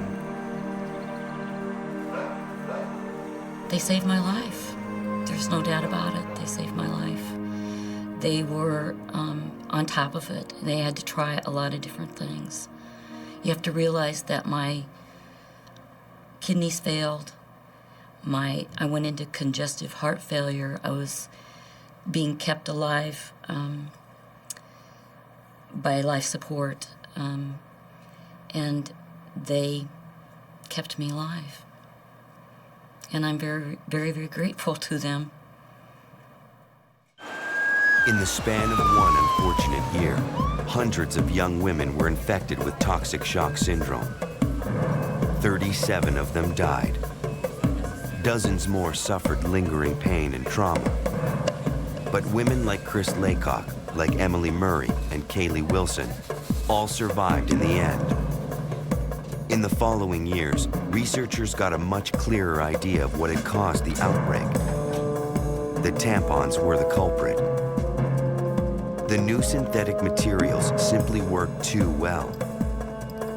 They became tiny incubators for disease, the perfect growth medium for the Staph aureus bacteria. Manufacturers went back to old-fashioned cotton and rayon, and health officials got out the warning: the need to change tampons regularly and watch for flu-like symptoms.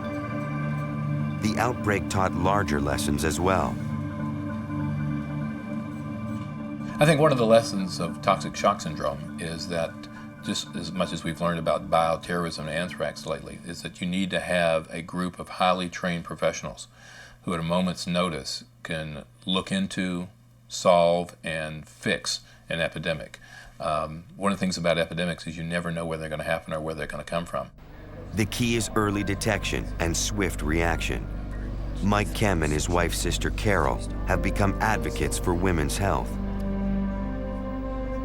Myself and my daughters and our family, our goal today is for the next generation of young women who are using feminine hygiene products today to please read the warning labels that are on the boxes of these products or inside on pamphlets, and have an awareness that if you have any flu-like symptoms, you could be endangering your life, and to remove the product and seek medical attention immediately.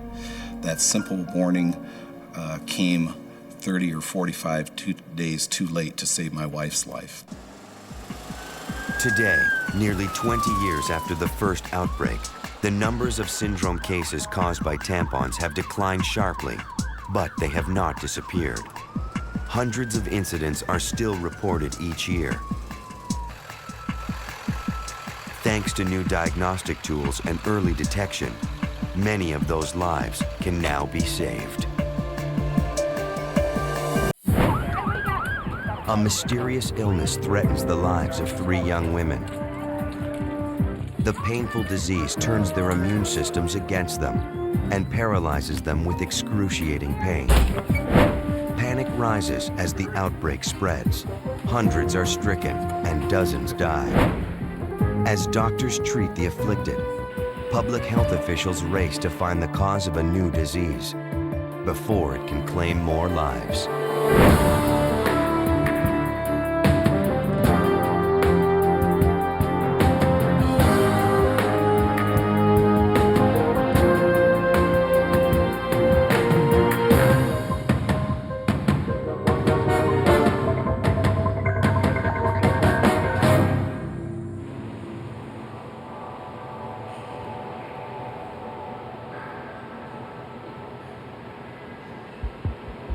At a health club in Santa Fe, New Mexico, Bonnie Bishop started her daily workout with a warm-up in the pool.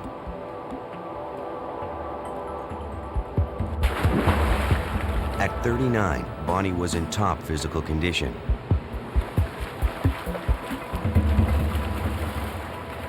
As a semi-professional tennis player, she worked out regularly and hard.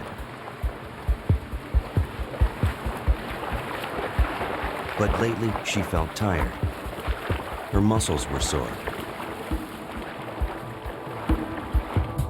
She hoped swimming would help loosen her up.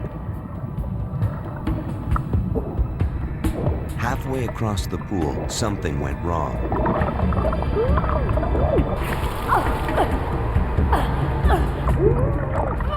A searing pain shot through her entire body. She seized in agony, unable to swim.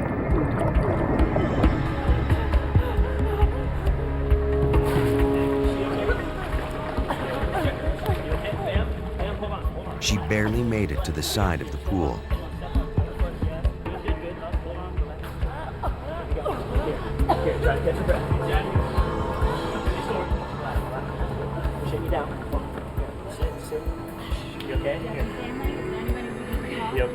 Bonnie was terrified. Nothing like this had ever happened to her before. 24 hours later, the pain had still not subsided.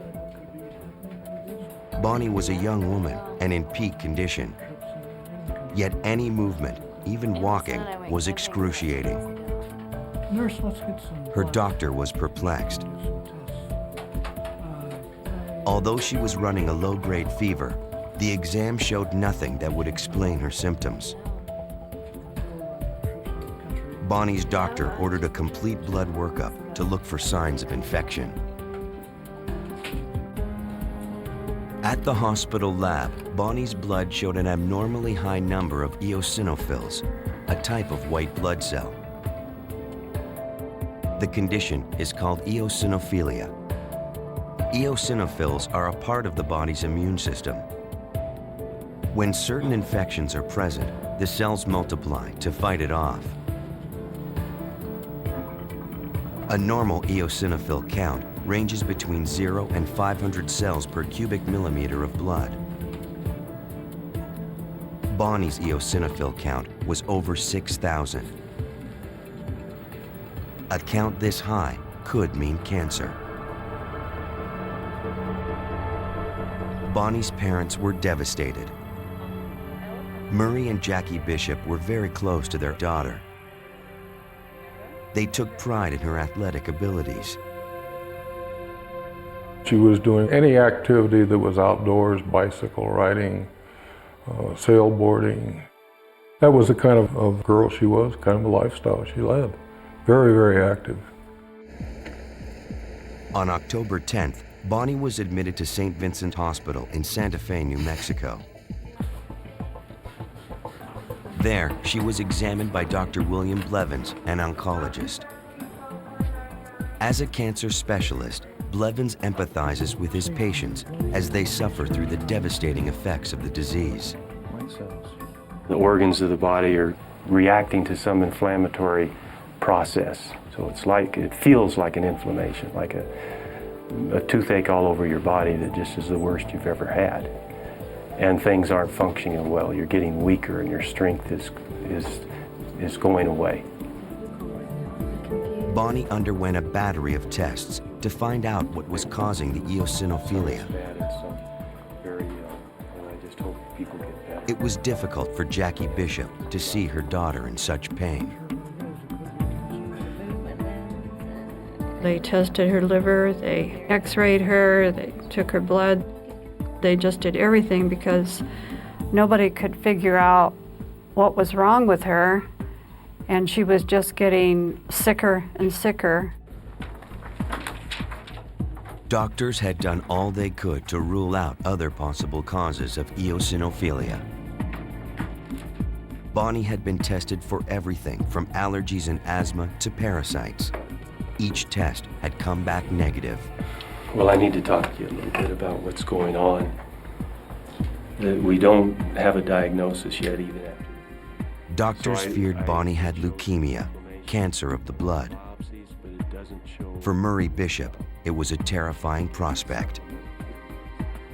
I knew she was suffering, but when he said leukemia, that scared the heck out of me because I lost my best friend and co-worker with leukemia. A team of specialists was called in to consult on Bonnie's case. After 72 hours in the hospital, her condition had become critical. Her lungs were filling up with fluid. She couldn't breathe very well. So she was short of breath and hungry for air, and her body was swelling, and her abdomen was getting swollen with fluid, and her liver wasn't working. Bonnie couldn't breathe. The swelling had constricted her airway. Doctors put her on straight oxygen, but they were running out of time. They had to get rid of the fluid building up inside Bonnie's body.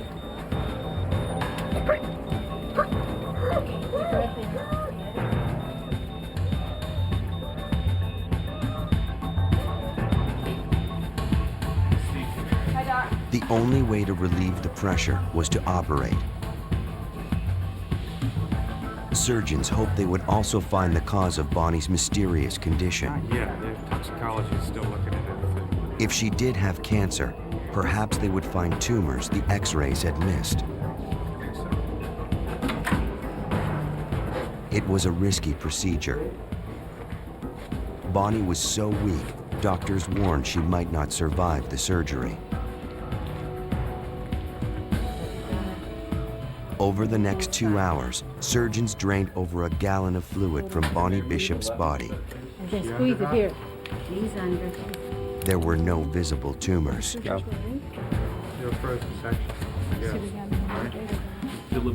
Surgeons also took samples from her bone marrow, liver, stomach, intestines, and ovaries. They would be biopsied in the lab later. All right.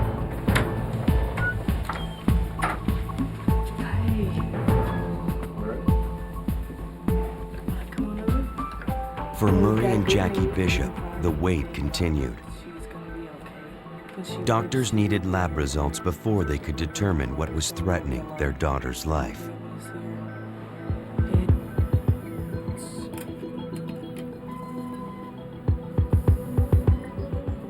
A pathologist examined the biopsies.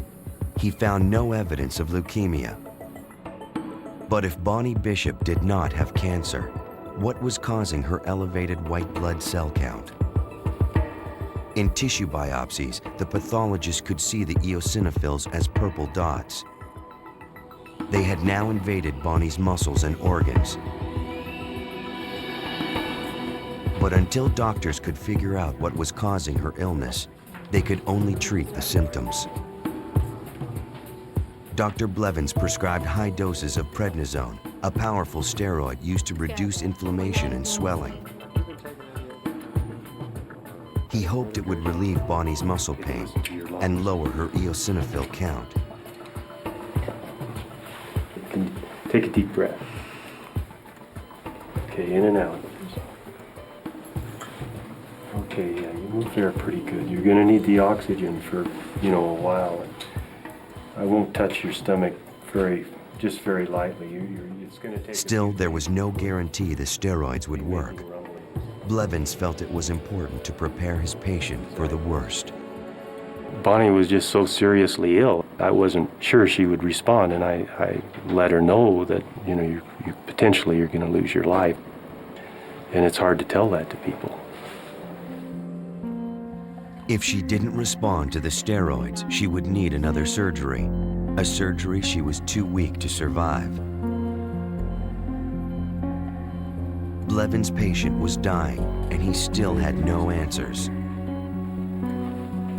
At this point, he was willing to consider anything, even a long shot. What if Bonnie's illness was caused by something in her environment? I felt it was, the possibility is some exposure she had outside, just in her regular life, either something that she was taking or something that she had been exposed to. He asked Jackie Bishop to bring in any medications her daughter had been taking. She also collected bottles of nutritional supplements she found in the medicine cabinet. The next day, she brought everything to Dr. Blevins. Let's take a look at that. So just multiple vitamins? Yes, she basically wasn't taking very much. Yeah. Bonnie had been taking multivitamins and a dietary supplement called L-tryptophan. Yes, she went to a sleep clinic and they recommended that. Yeah, I know it's been taken for that. In health food markets, L-tryptophan was sold as a natural sleep aid. It is derived from protein sources such as fish, meats, and dairy products. I was unsure if that was the cause. It's essential amino acid that should not be harmful to our system. It's part of our system, part of our proteins and the amino acids, so we're built with that. The supplement had been available over the counter for a decade. Well, thanks for bringing No them in. serious side effects had ever been reported. It wasn't a likely culprit, and neither were the vitamins. Blevins was still at a loss. In nearby Los Alamos, another case would add to the mystery. 43-year-old Kathy Lorio told her doctor she was suffering from terrible muscle pain. Blood tests revealed that Lorio's eosinophil count was off the charts. Fortunately, Kathy's physician had consulted on Bonnie Bishop's case in Santa Fe. He recognized the symptoms. My first symptom was the really rapid heartbeat in the middle of the night. My heart was just slamming against my rib cage, and I had no idea. It would just wake me up all of a sudden in the middle of the night. And at the same time, I was having problems with my extremities, the muscles in my extremities. By the time she went to the doctor, her muscle and joint pain was unbearable. My symptoms just got worse and worse, and the pain in my extremities went upward from my ankles up to the top of my head. What was a dull ache became a burning sensation. It was like having acid under my skin. I couldn't sleep at all. I think I went at least 3 weeks without sleeping 5 minutes. Just like Bonnie Bishop, Kathy Lorio had taken L-tryptophan to alleviate her insomnia. Had both women unknowingly swallowed a dangerous substance? If so, they were not alone. I got a call from the Women's Health Center, and it was from the doctor there who wanted to know about a woman who had a high eosinophil count and had muscle aches. And I asked, please ask this woman right away, is she taking L-tryptophan? And sure enough, the patient was taking tryptophan. And we had 3 cases. As Bonnie Bishop got worse and the case list grew longer, Blevins reached a frightening conclusion. They were dealing with an outbreak. Blevins contacted the New Mexico Health Department. Dr. Millicent Eidson was the state environmental epidemiologist. She was briefed by Dr. Ron Voorhees. There were 3 physicians who saw middle-aged women, previously healthy, and they were seen because they had incapacitating myalgias, just muscle pain so bad they couldn't move. They all said they had taken a dietary supplement, L-tryptophan, which is over the counter. It's not prescription. I've recommended it for years as a sleeping aid because it's non-narcotic, it's not habit-forming. If a common over-the-counter dietary supplement was to blame, hundreds of thousands of people could be affected. Dr. Eidson was concerned. She was facing one of the most dangerous epidemic scenarios possible.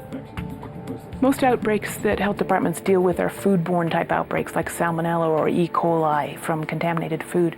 And those are a lot easier because you have a recognized illness. But this outbreak appeared to be a brand new disease. The mysterious symptoms only made the health department's job more difficult. There wasn't any lab tests that we could do to confirm what was causing the disease. And so nothing really in common immediately among these patients, so that made it much more of a medical mystery to investigate. We began to look for more cases. Dr. Eidson alerted clinics, hospitals, and other state health departments. She needed to know if the disease was spreading, and if so, how fast. Even as health officials struggled to understand what they were dealing with, Bonnie Bishop's condition spiraled downward. Her doctors had no idea that their patient and the 2 women like her were just the beginning of a public health nightmare. In October 1989, a New Mexico woman nearly drowned when her body was gripped by pain and paralysis. As her doctors fought to keep her alive, the cause of her illness eluded them. Within days, 2 more women had fallen ill. They developed the same crippling symptoms. Now facing a potential outbreak, New Mexico health officials issued an alert to other state health departments. They needed to know how many cases they were dealing with. News of the mysterious illness caught the attention of Tamar Stieber, a health reporter for the Albuquerque Journal. Somebody mentioned that they knew a woman who had this very weird flu, different kind of symptoms, pretty severe, but it just wasn't your normal flu.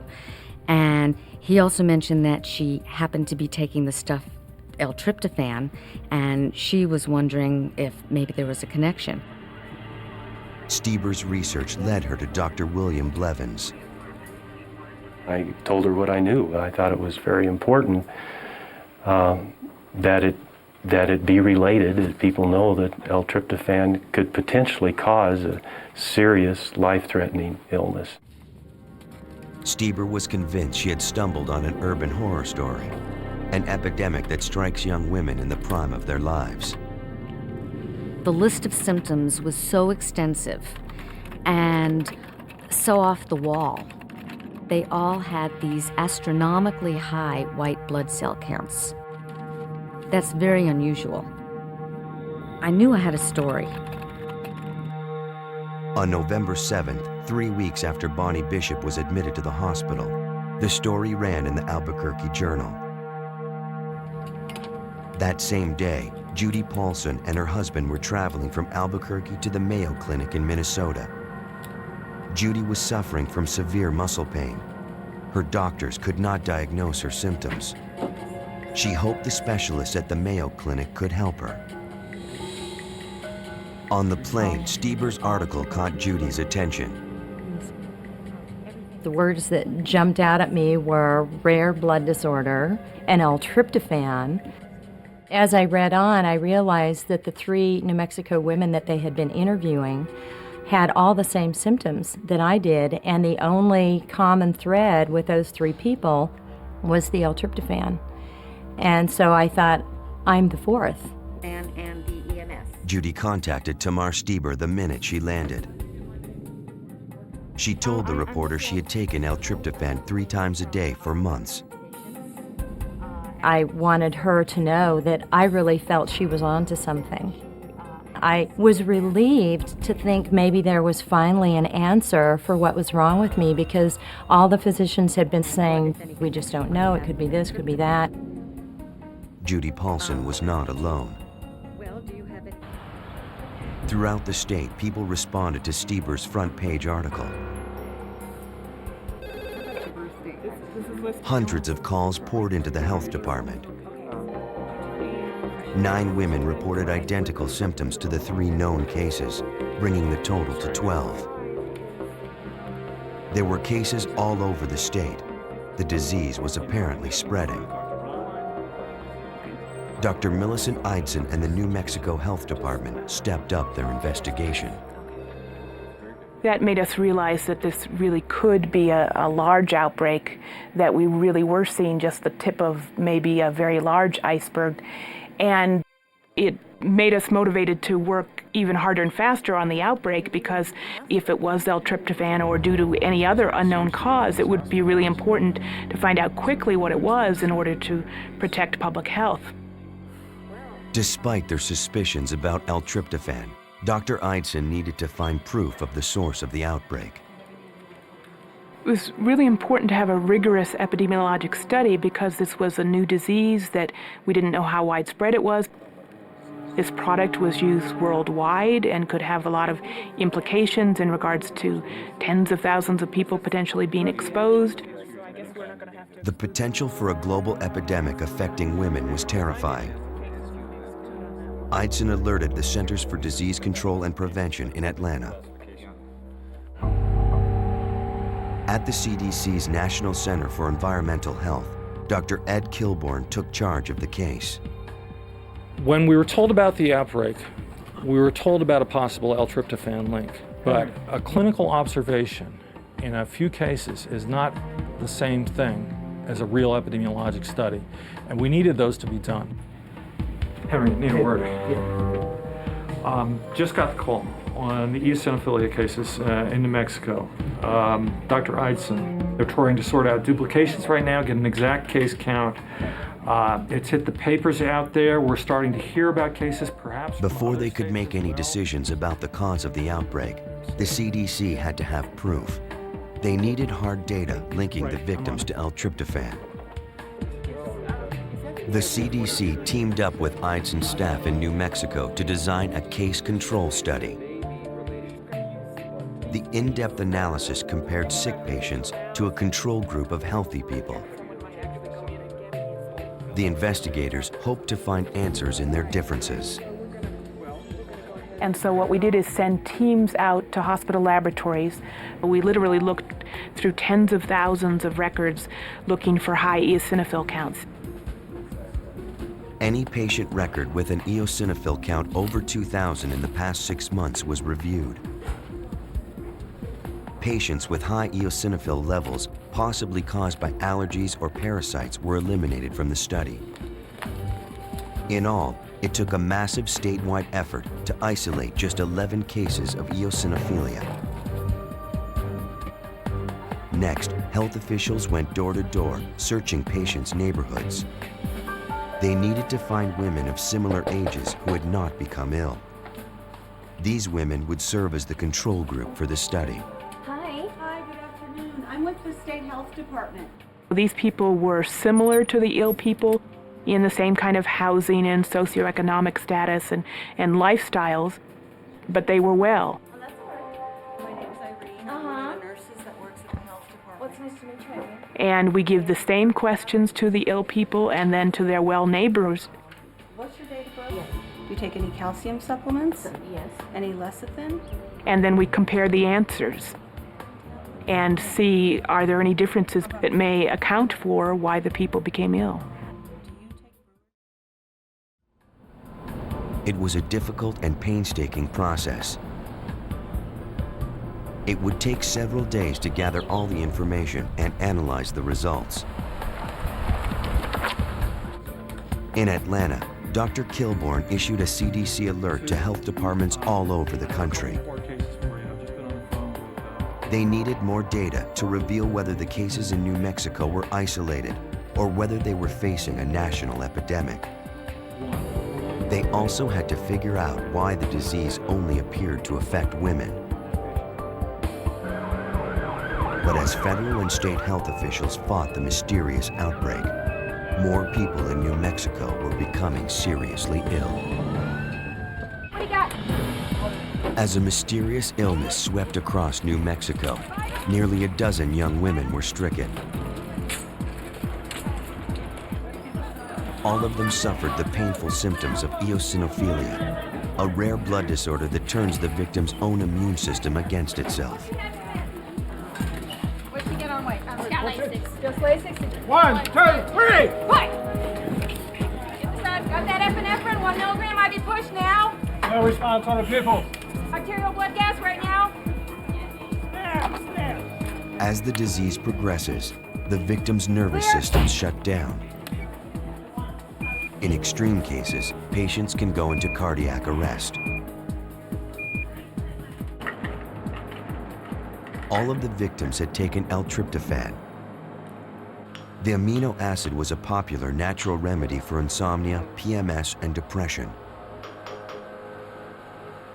Doctors wondered how a common over-the-counter supplement could suddenly cause so many women to become sick. State health officials conducted studies to determine whether L-tryptophan was responsible for the outbreak. At the Centers for Disease Control and Prevention, Dr. Ed Kilborn investigated the extent of the epidemic. he issued a nationwide CDC alert on Epidemic, a public health database. The response confirmed his worst fears. We started to find there were numerous reports in other cases, and rather rapidly, it became clear that this was a nationwide problem. As the number of new cases grew, doctors made a surprising discovery. In addition to women, men were now contracting the disease. Hundreds of cases now threatened the nation's health. Albuquerque Journal health reporter Tamar Stieber, who first broke the story, continued to cover the outbreak. I started getting information about people in other states. And then it started to spread across the country. It still hadn't hit me yet what exactly I was dealing with. It was a story. I was taking it day by day, but every day it was just expanding exponentially. From health investigators, Stieber learned that there were also multiple cases in Minnesota. A few days after the Epidemic alert went out, Dr. Ed Belanger of the Minnesota Department of Health was dealing with 4 cases of eosinophilia in his state. It was us against this new mystery disease, and we desperately needed to find what was causing it, because until we knew what was causing it, people were still at risk for developing it. Like their counterparts in New Mexico, Minnesota epidemiologists believed there was an association between L-tryptophan and the sick patients. But without scientific proof, they couldn't support their theory. If this was L-tryptophan, we really needed to get the evidence identified as quickly as possible so that it could be taken off the market. Because the longer we delayed, the more people would be out there buying this at grocery stores and at health food stores, and more people would be getting sick. For both New Mexico and Minnesota health officials, the next step depended on the results of the studies. In Santa Fe, the health department worked round the clock to complete its study in just 4 days. Dr. Millicent Eidson tabulated the results on Sunday evening, November 12th. What we found is that all of the ill people had taken L-tryptophan prior to their illness, whereas of the 22 well people, only 2 of them had taken L-tryptophan in the same time period. This was a highly statistically significant difference. This wasn't due to just some kind of chance. On Monday morning, the New Mexico Health Department issued a public health order prohibiting the sale of L-tryptophan. It was taken off store shelves. 4 days later, the U.S. Food and Drug Administration banned the sale and display of L-tryptophan all over the country. They issued a nationwide recall of the supplement and advised anyone who had used it to see their doctors. With the ban in place, officials hoped they had effectively stopped the spread of the illness. This was small consolation to the patients who were still fighting for their lives. At St. Vincent's Hospital, Bonnie Bishop was getting worse. She had been the first to fall victim to the strange new disease. Her doctor, oncologist William Blevins, began to lose hope. Well, I felt Bonnie was potentially could lose her life from this disease and whatever was causing it, this eosinophilia. People can continue to deteriorate and die from this. And in Bonnie's case, she was on the verge. Bonnie's parents stayed by her side. They had to face the possibility that they might lose their daughter. I just thought it was impossible for anybody that was as strong as she was to die at her age and her fantastic physical condition. I just thought it was impossible for her to die. I really got scared.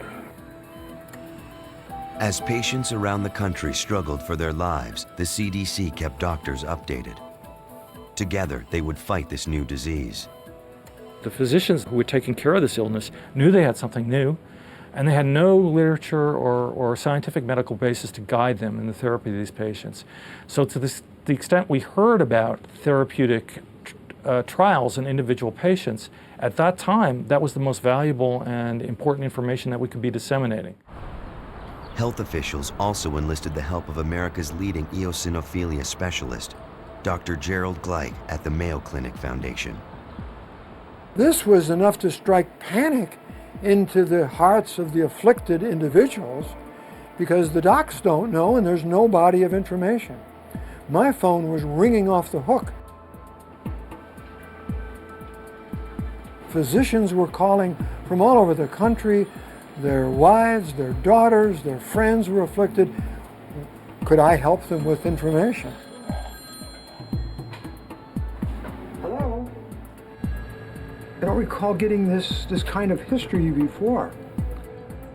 Now, I think one additional thing, we want to know what happens, so it'll be important to get blood samples, to do blood counts, and to get some blood samples. There was little information to give them, and the lack of knowledge was taking its toll.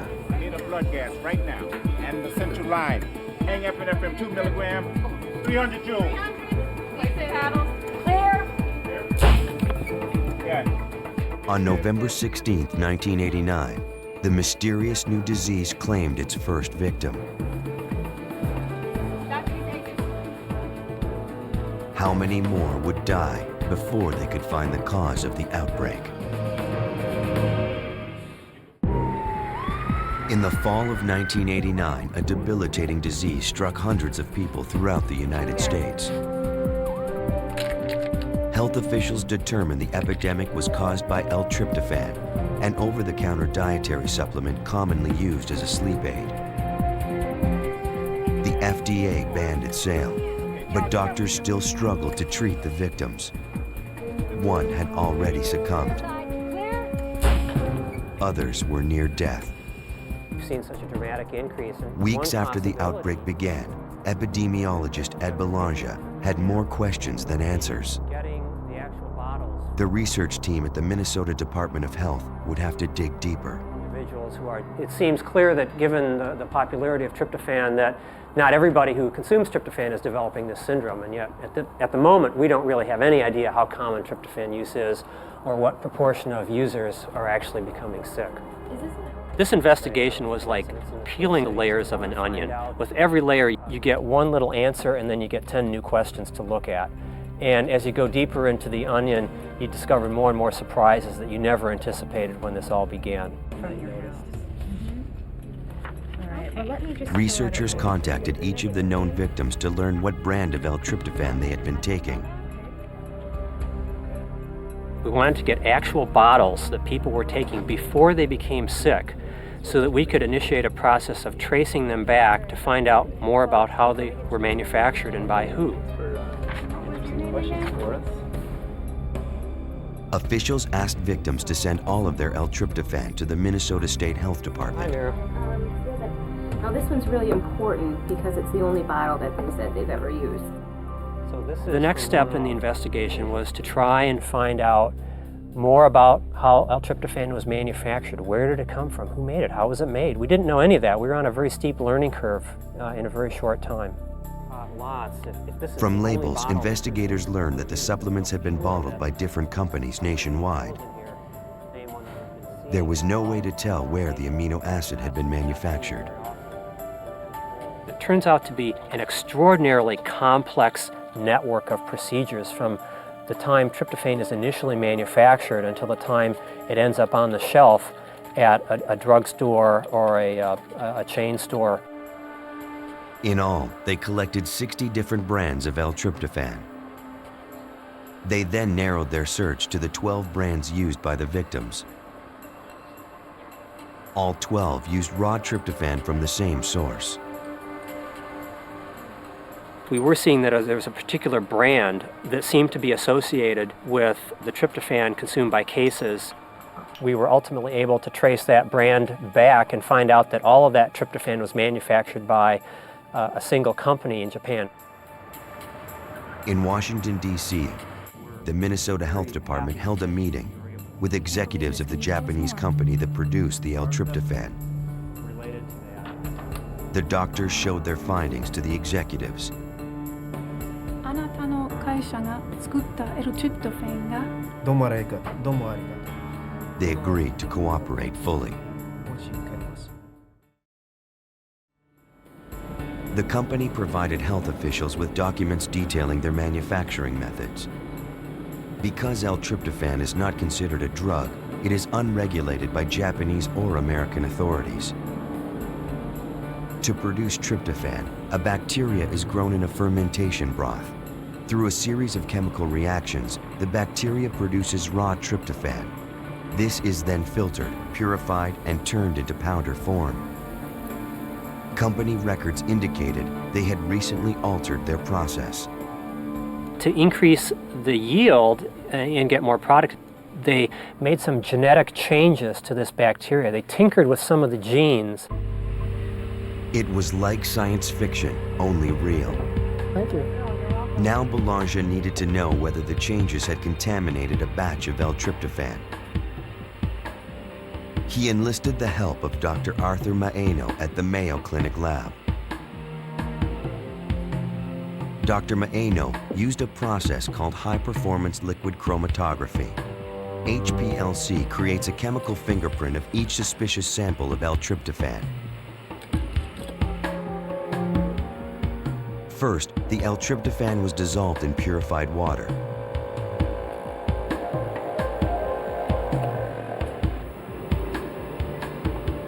The solution was then injected into a pressure chamber to separate its chemical components.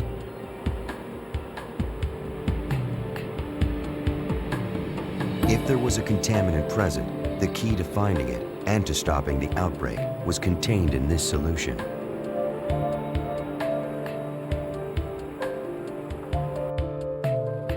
The results were displayed as a series of peaks. Each peak represented a different trace element. Chromatography had isolated nearly 60 substances other than tryptophan in the samples. Any one of these could be the contaminant that caused the eosinophilia.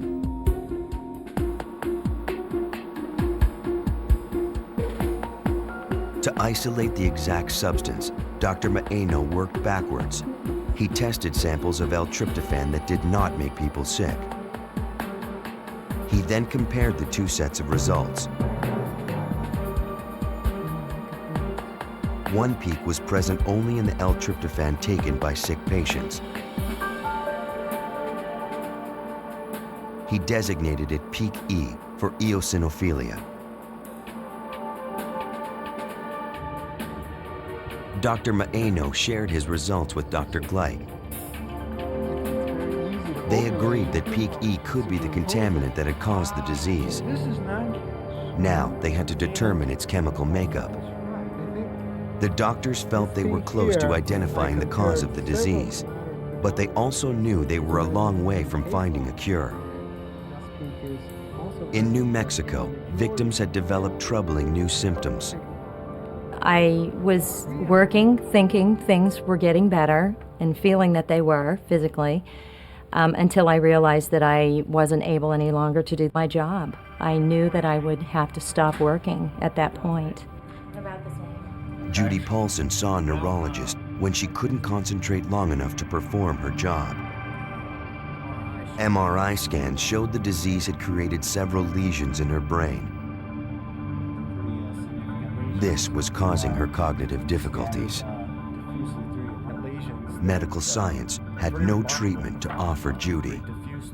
It was very frightening for me because I had been working for so many years doing the same thing and always being a very active individual and having many, many things on my plate at once.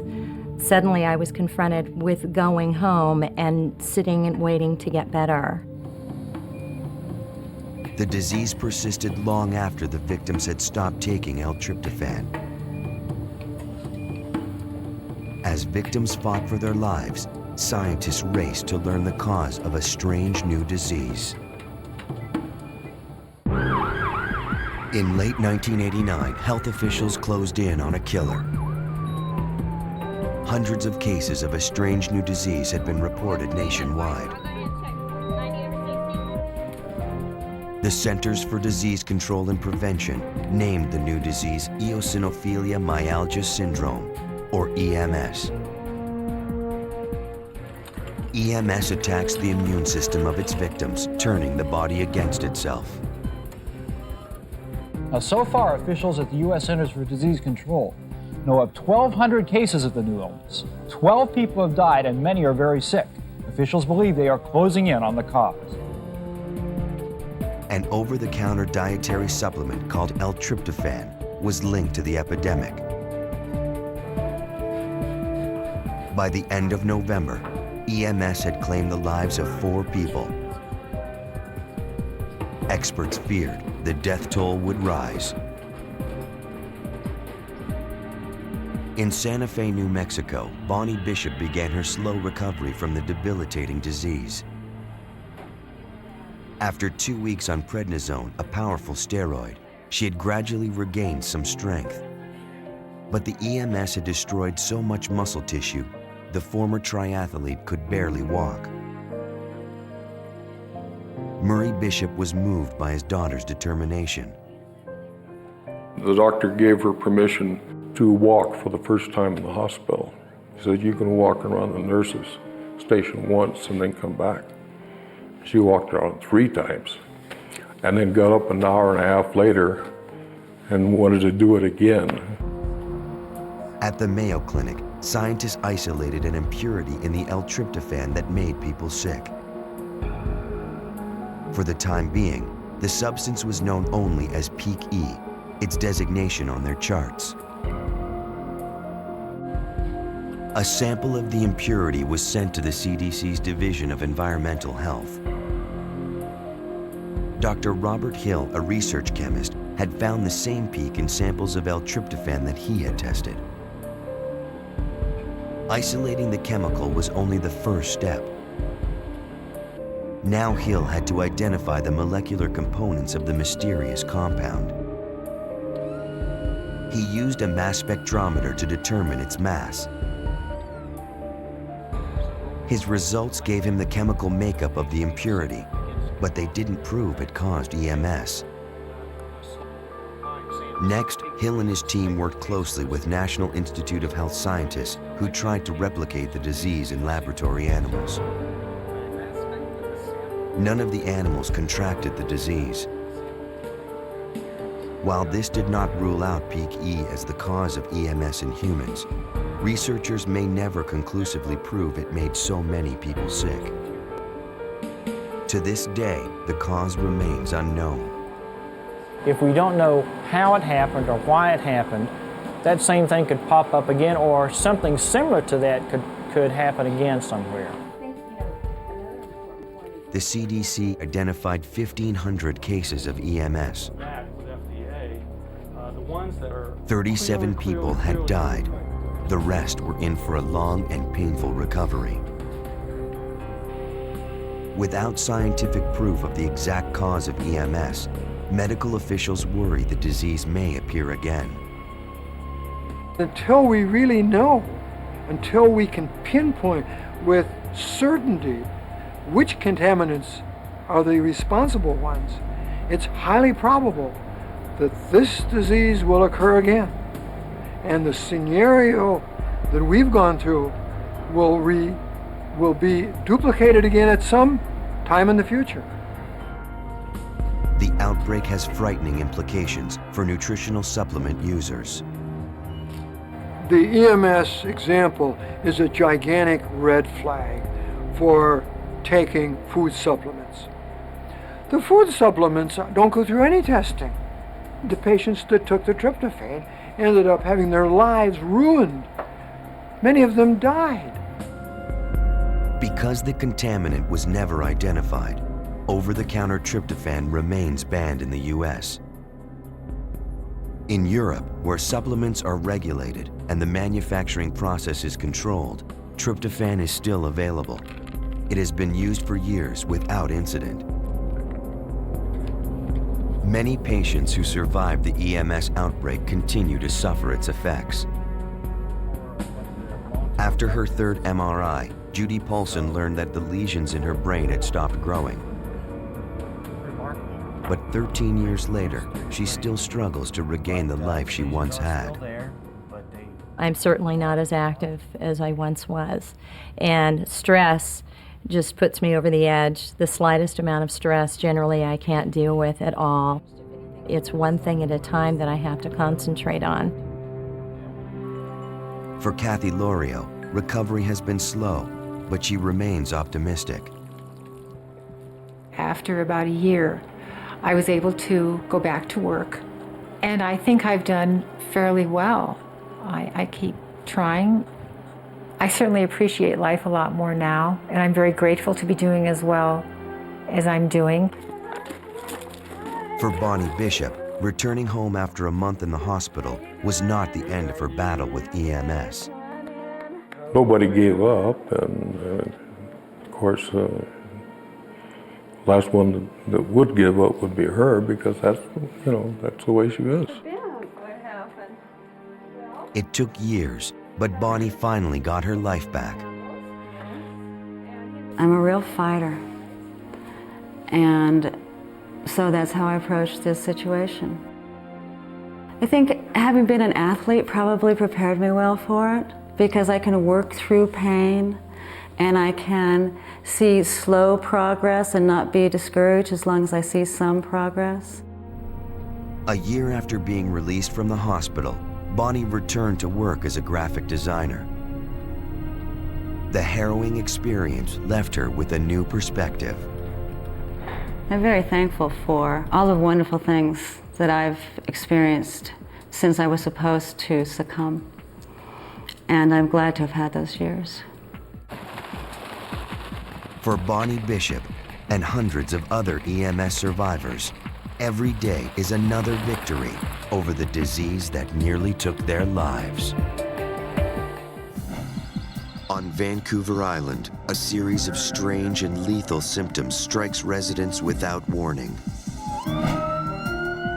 Investigators are in a desperate search for the cause of the deadly illness. To solve the mystery, they must hunt for clues in the most unlikely places. But even as they close in on the location of the killer, the evidence points to one terrifying conclusion: it is all around them.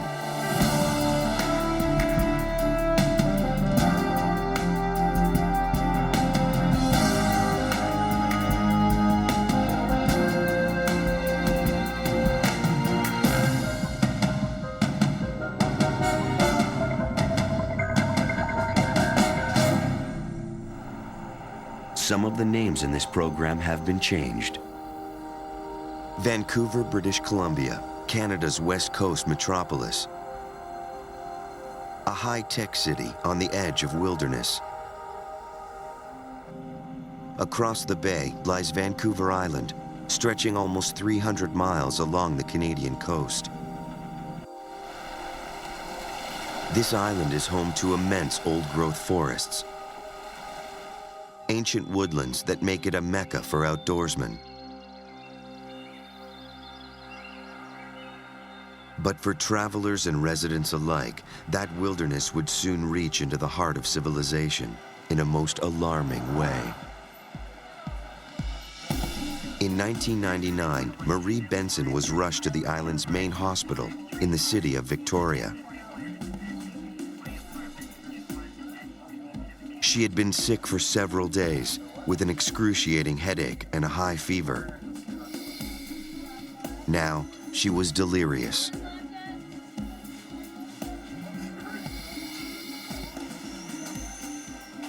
In the ER, doctors diagnosed her with meningitis, a raging infection that causes swelling around the brain and spinal cord. Soon, her organs began shutting down. Within hours, despite the doctor's best efforts, Marie Benson died. Doctors wondered how had an otherwise healthy young woman died so suddenly. At autopsy, the medical examiner took tissue samples to find out. What they didn't know was that these samples held a rare and dangerous killer that would soon overtake the island. Over a year later, the mysterious disease struck again. Arthur Labe was a self-employed house painter who had lived in Victoria most of his adult life. For the past several weeks, he had been suffering from flu-like symptoms, but he thought he could ride out the illness.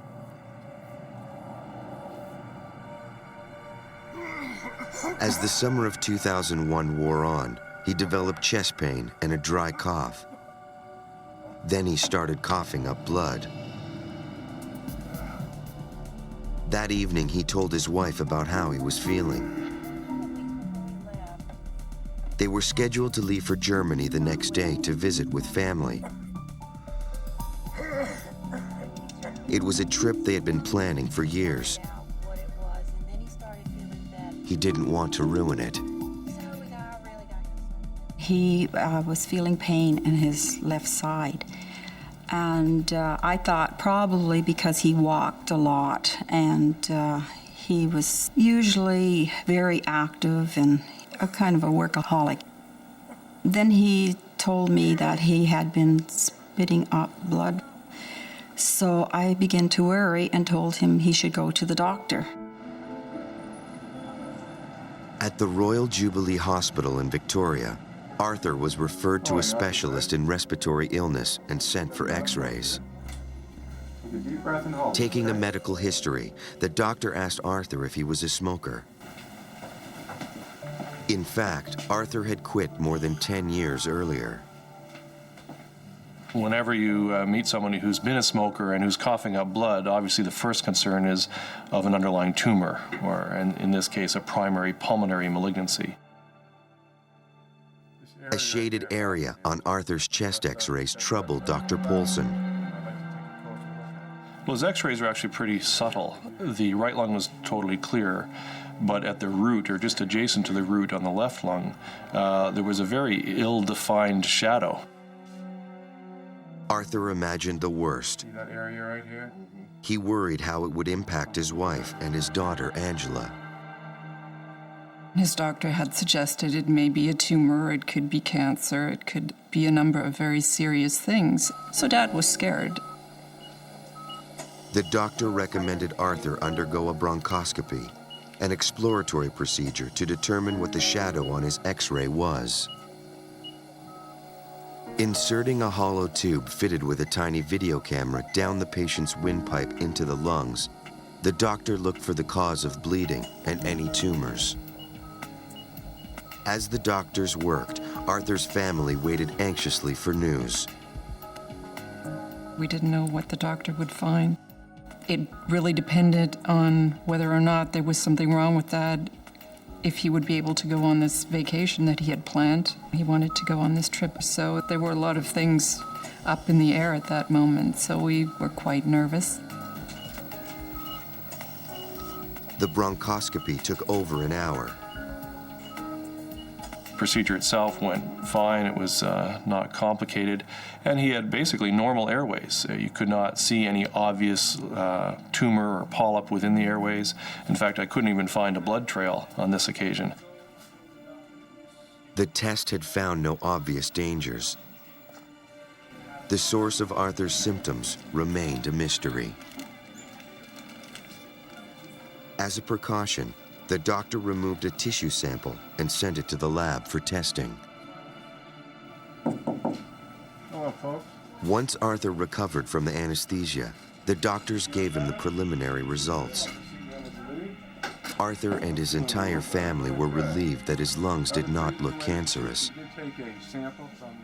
But the doctor couldn't make a final diagnosis until the lab report came back in several days.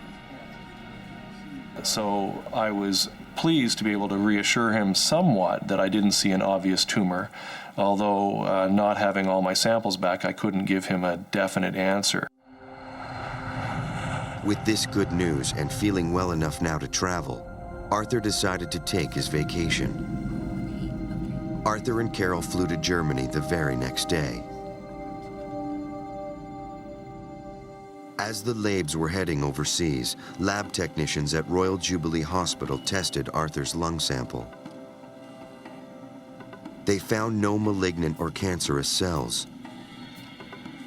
But while checking for tuberculosis and other bacteria, the techs did find something unusual. Arthur's lungs were infected with a strange fungus, Cryptococcus neoformans.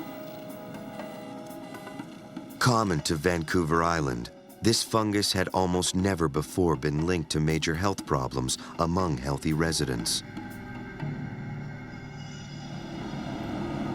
But in Germany, the Leib's dream vacation was quickly turning sour. Days after they arrived, Arthur began complaining of severe back pain. His son-in-law took him to the local hospital.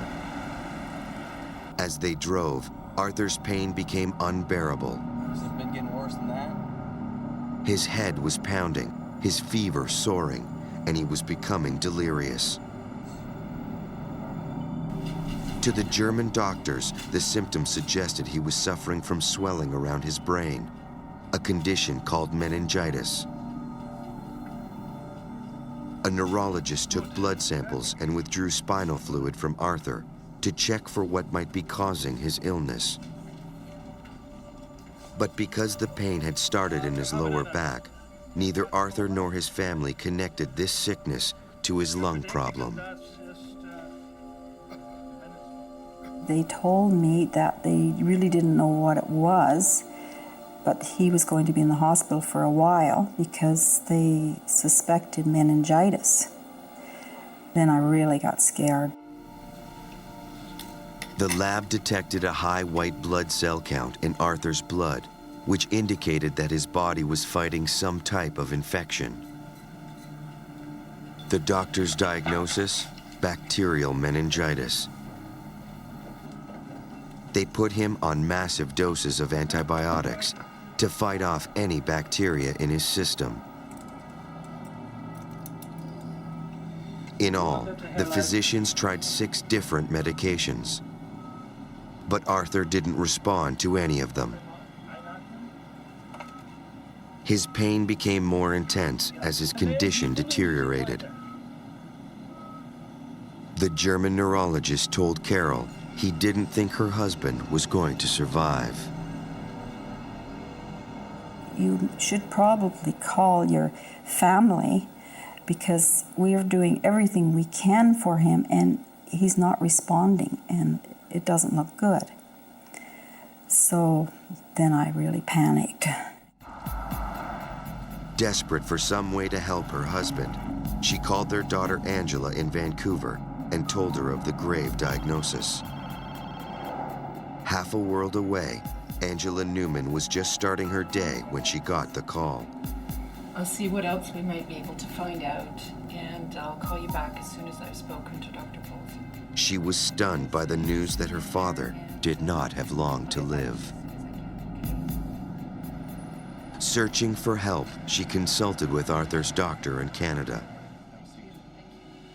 Dr. Polson had examined Arthur before he left on his vacation. She hoped he could help.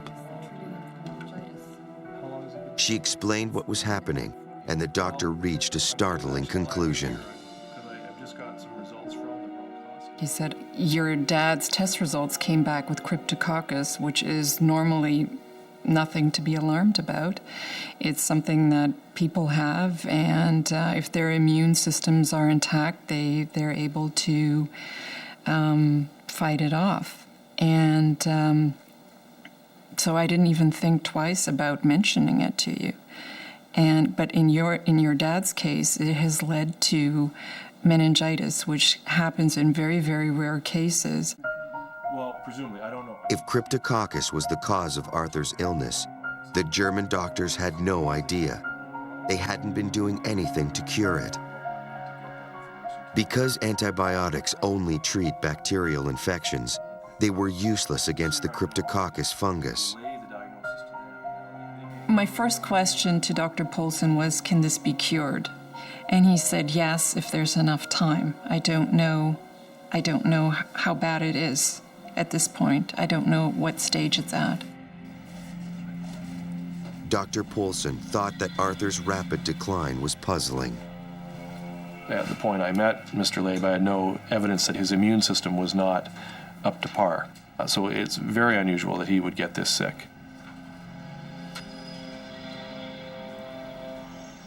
Poulsen contacted Arthur's doctors in Germany. Hello, Dr. Hensel. It's Dr. Poulsen calling from Victoria, Canada. He relayed his biopsy information. There's no cancer seen, but I'm growing cryptococcus. That's right, I understand. He then recommended medications to treat cryptococcus. The German doctors put Arthur on the antifungal medication right away. Now all they could do was wait to see if his body would respond.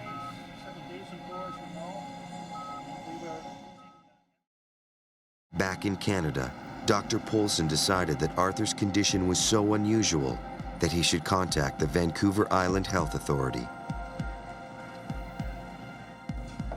Microbiologist Dr. Pamela Kibsey had never seen cryptococcus affect a healthy person so dramatically. The fungus spreads like pollen on spores through the air.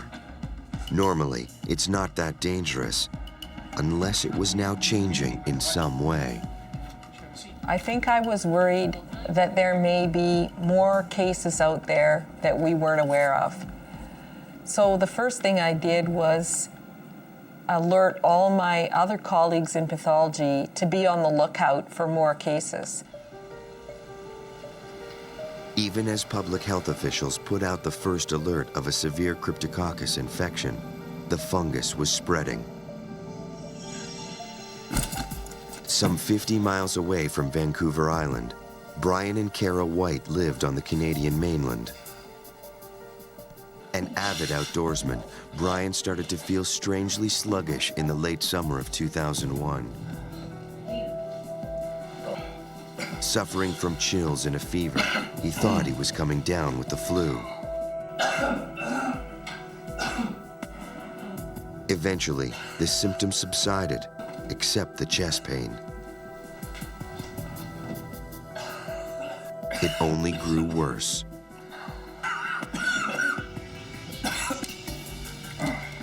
Within hours, Brian was rushed to a Vancouver emergency room, convinced he was having a heart attack.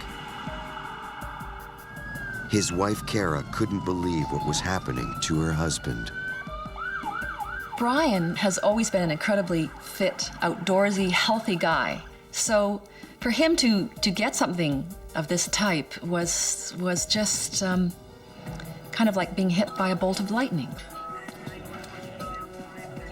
ER doctors hooked Brian up to a heart monitor and did an electrocardiograph. The doctors quickly determined that Brian was not having a heart attack.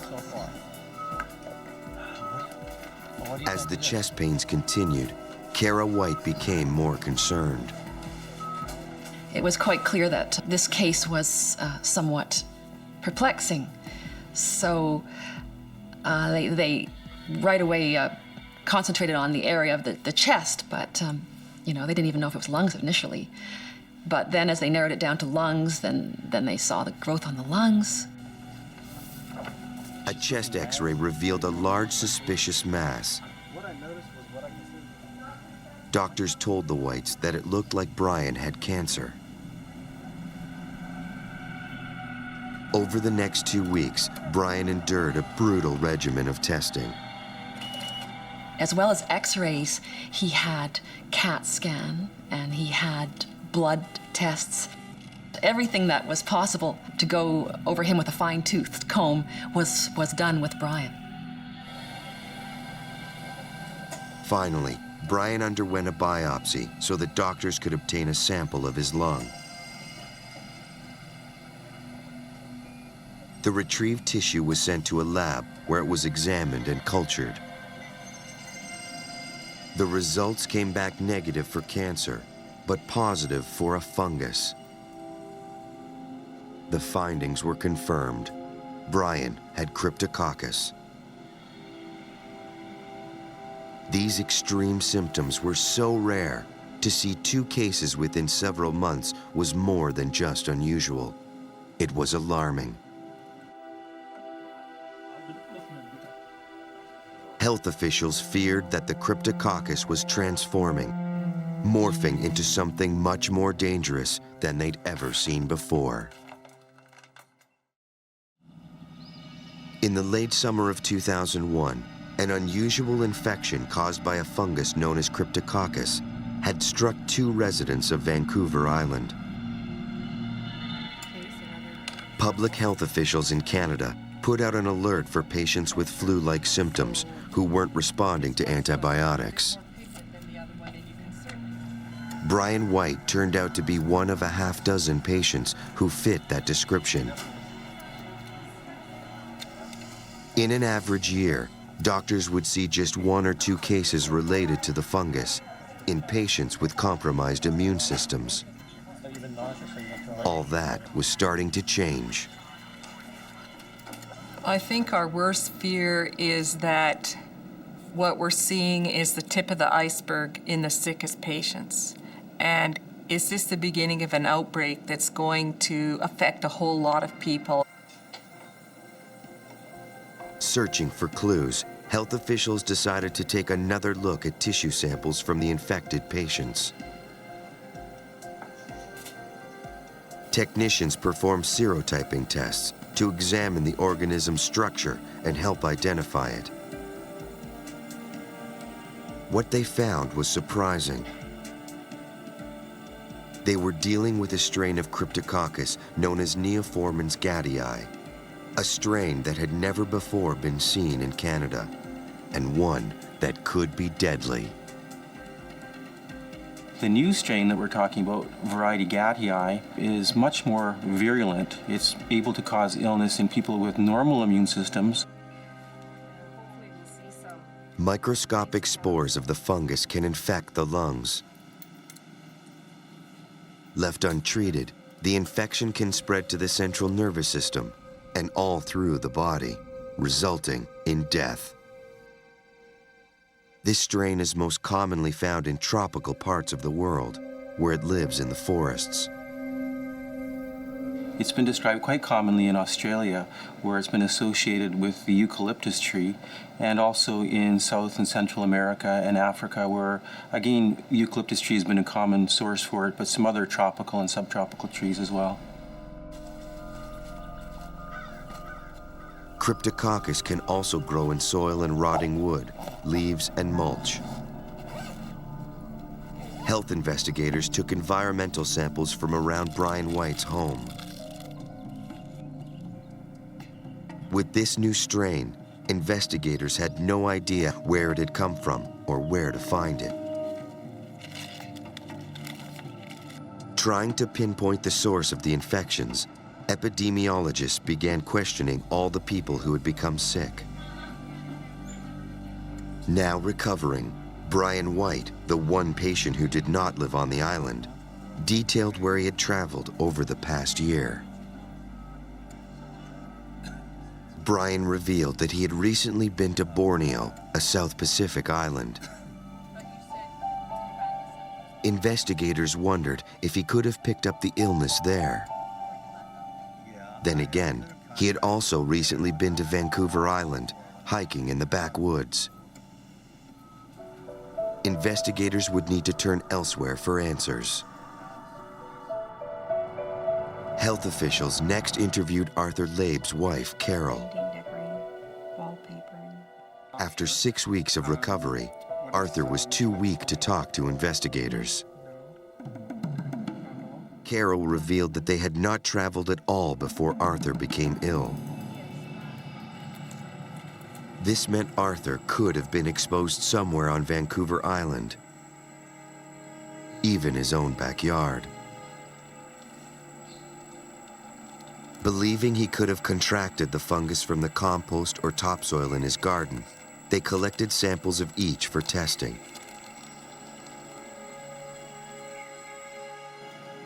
Samples from both patients' yards were sent to the University of British Columbia to be checked for Cryptococcus. Lab techs swabbed petri dishes and allowed the cultures to grow for 48 hours. This is a very typical specimen. The capsules are quite long. But the findings were not what they expected. The results were all negative. We thought we might have a link, but we didn't turn up anything. Desperate for answers, the health authority decided to contact their counterparts at the British Columbia Centre for Disease Control. The provincial CDC put out a wide-scale alert. Two of the cases are from... An unusual strain of fungus was on the rise.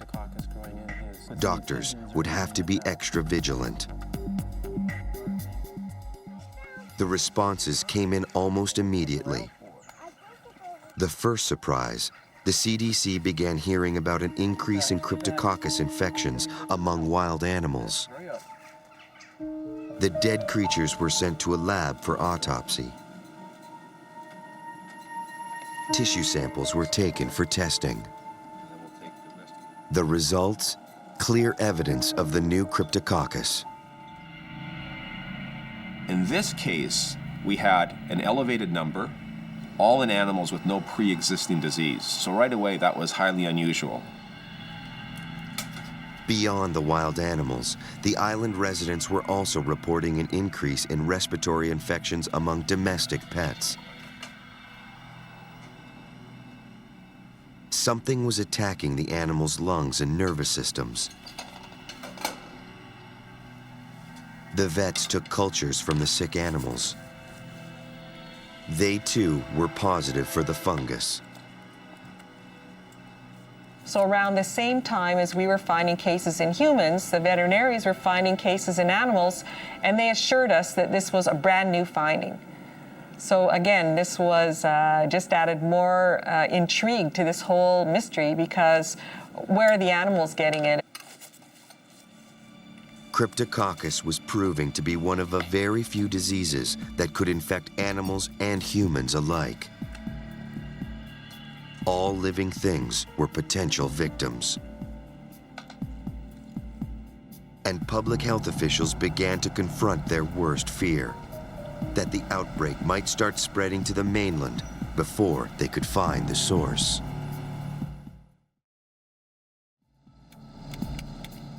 A rare fungal infection known as Cryptococcus was attacking residents of Vancouver Island on the west coast of Canada.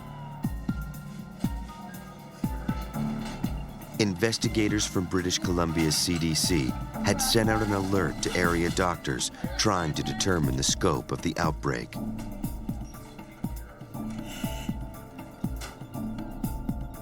What they learned was alarming. Carbon stain is positive, which is compatible with Cryptococcus. Dr. Jean Adams read the alert and suspected that one of her patients had suffered from the same illness, but 2 years earlier. In 1999, Marie Benson, an otherwise healthy 40-year-old woman, had died from an untreatable form of meningitis. In light of the alert, Dr. Adams now suspected Marie died of Cryptococcus. Fortunately, the doctor had a frozen sample of the patient's spinal fluid. She sent the isolate over to the CDC office along with the medical records. At the British Columbia Centre for Disease Control, scientists thawed and cultured the sample. If this woman had died from Cryptococcus, it meant that Vancouver Island had a killer on its hands, and for much longer than anyone had realized. Soon they had their answer. The woman's tissue sample tested positive for Cryptococcus neoformans gattii. It was time to intensify the hunt for the source of the disease. They knew that the deadly fungus can live in trees, but in an island of forests, finding which trees would be the daunting task. As investigators raced to find the origin of the Cryptococcus, more residents on Vancouver Island were getting sick. An outbreak was underway. CDC investigators decided it was time to conduct a risk analysis. They needed to find a common link between the patients to figure out where the disease had come from. Local and provincial health officials reviewed all of the patient information. By the winter of 2001, they knew of over 30 cases of Cryptococcus. West of there to Port Alberni. The age span of the patients ranged from an 11-year-old child to an 87-year-old retiree.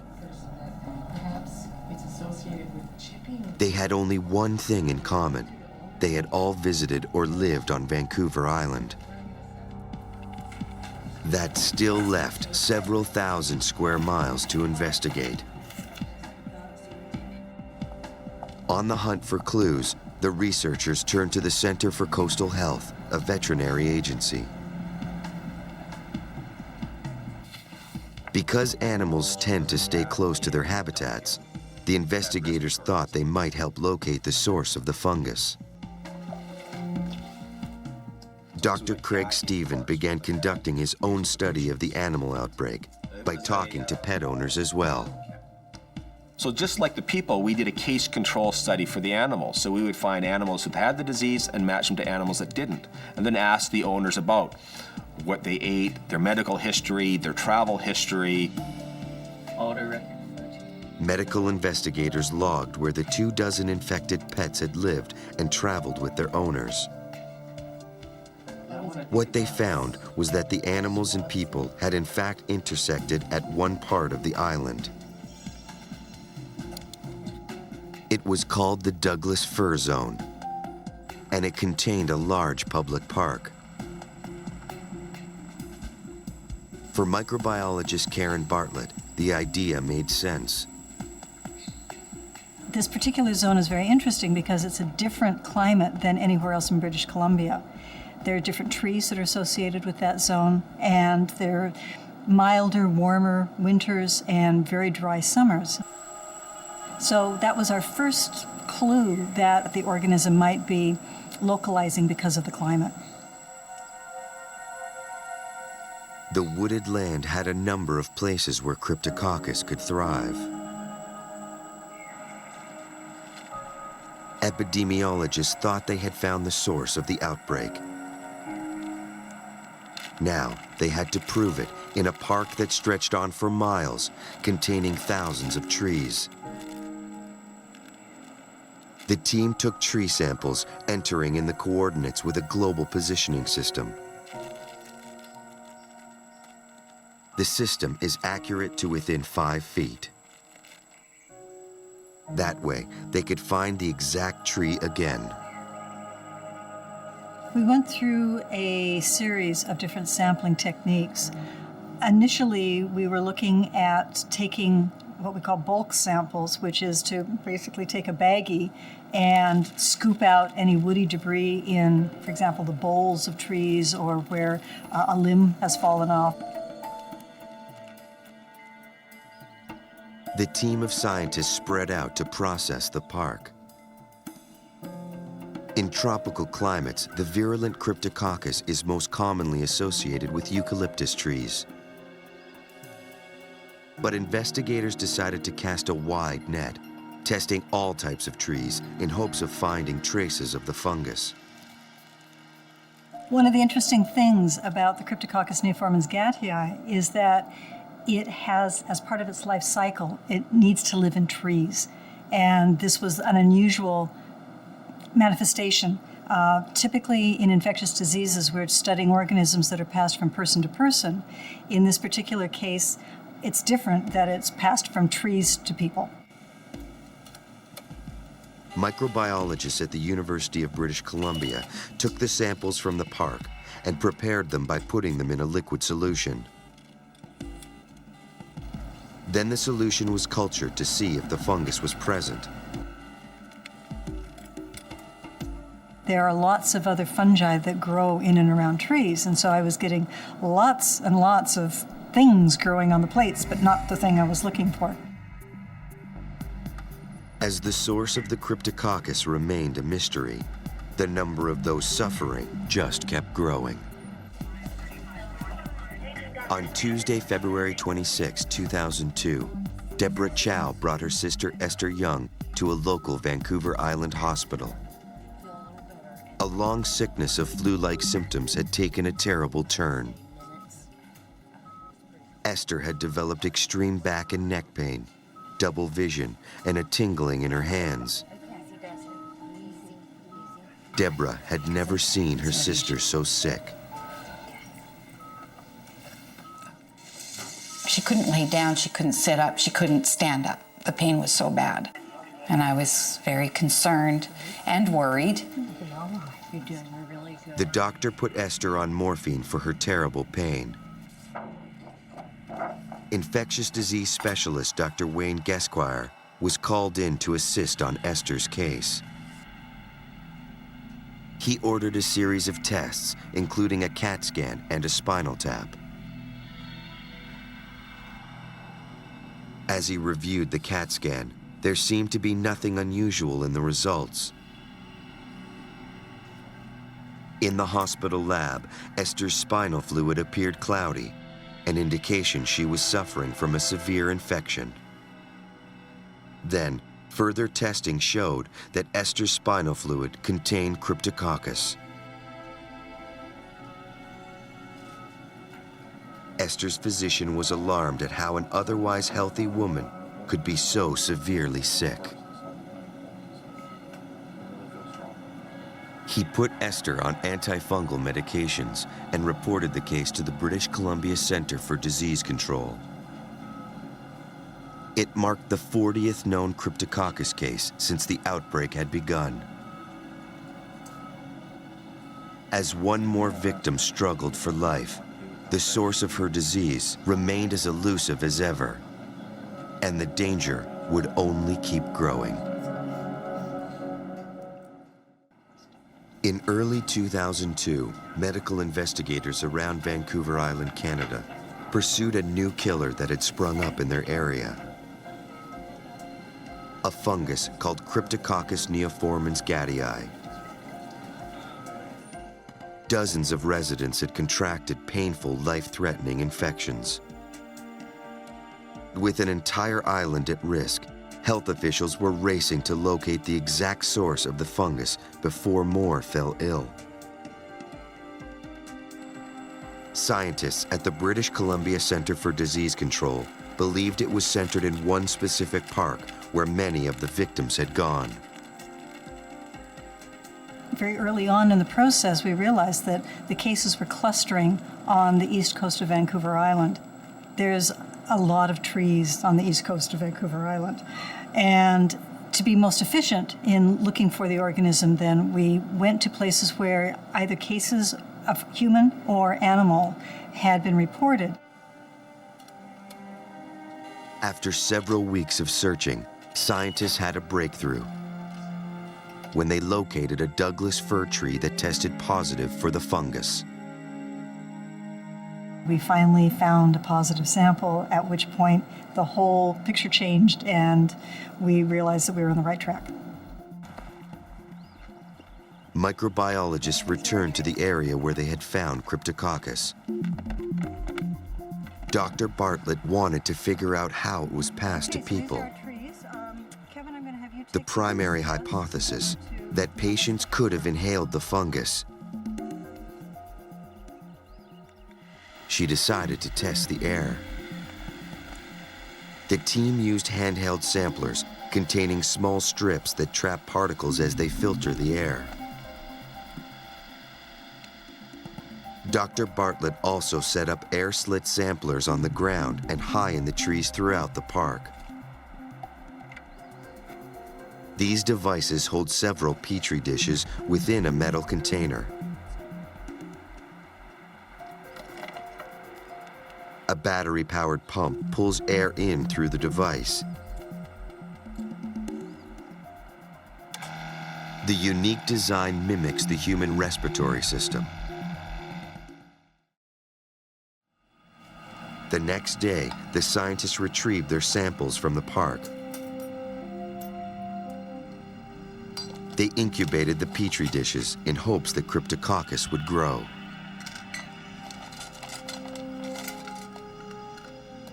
The results this time were conclusive. They not only found proof that Cryptococcus spores were in the park, but that massive quantities were floating in the air.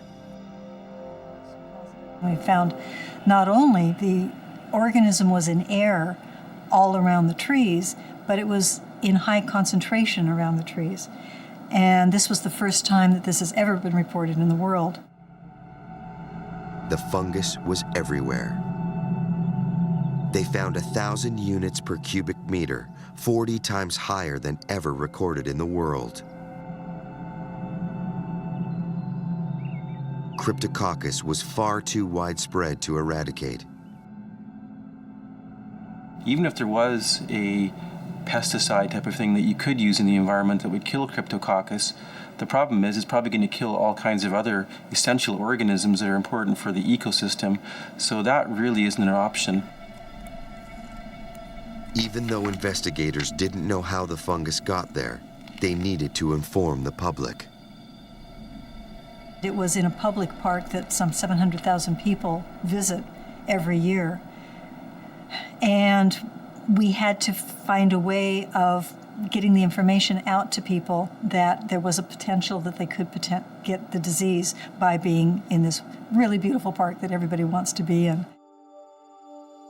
On June 6, 2002, the British Columbia Centre for Disease Control issued a public health advisory on Cryptococcus neoformans gaddii. They also held a press conference. They have never, ever in the world documented a cluster of patients like we have. This is the first time ever in the world that they've had so many patients that we consider this to be a new event. Though previously unknown on Vancouver Island, a deadly form of Cryptococcus had affected Australia for decades. The Canadians sent slides of their strain to Australia for comparison.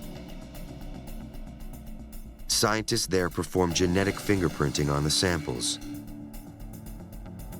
They found that the Canadian fungus was identical to the Australian strain, Cryptococcus neoformans gaddii. In the tropical regions of Australia, residents rarely develop sickness from the gaddii strain because they build up natural immunities to it. Somehow, the deadly strain had left 10,000 miles of ocean and appeared half a world away. In Australia, the rate of infection was only 1 in a million.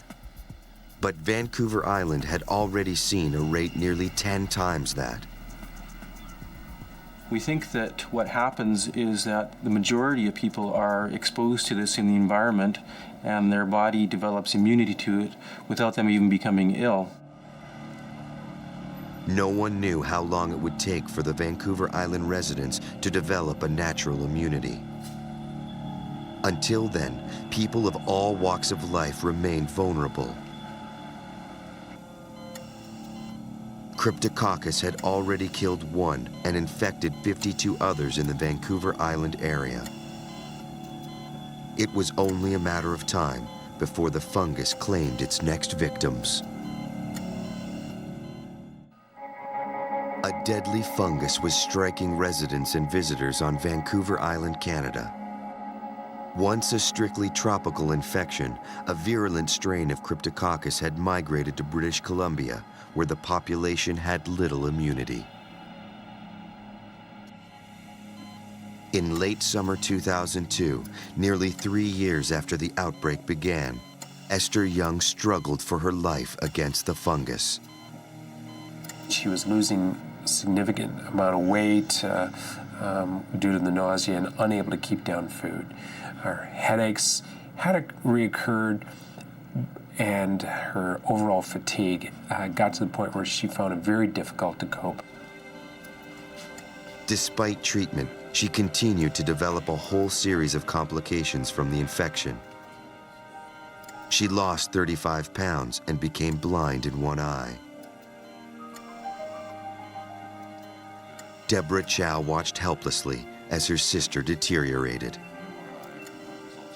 I was feeling my sister was dying. And those were the words that came out of my mouth when I went and saw the doctor. I said, my sister's dying, you've got to do something. Esther now needed help to breathe. Despite the therapy, Esther's condition did not improve at all. In fact, she was slowly deteriorating. Doctors gave her morphine for the pain. They also performed an MRI to see if the fungal infection had penetrated her brain. At this point, it was not just a meningitis, in other words, infection around the brain. Now the infection was inside the brain, was now involving very integral parts of the brain, which was a major change. The doctors told Deborah that Esther was not responding to treatment.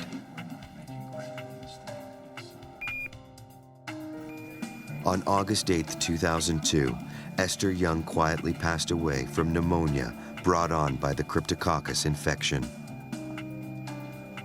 For health officials, the tragedy was doubly alarming.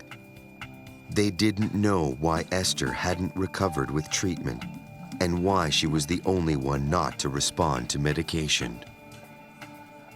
Why the drugs weren't working is still a mystery. We still don't know. Is there something unique about Esther? We knew she was a unique lady, but was there something unique about her illness? Was there something unique about the type of fungal infection she had that made this what appeared like virtually impossible to recover from?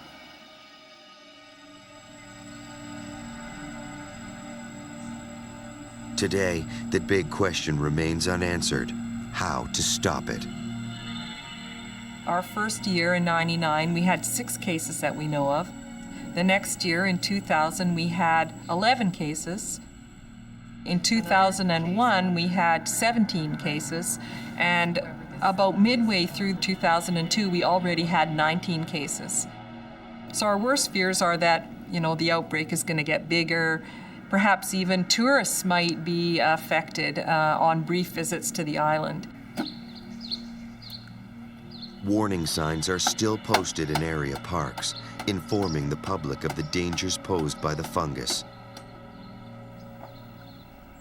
Dr. Pamela Kibsey and her colleagues believe that the best defense is awareness.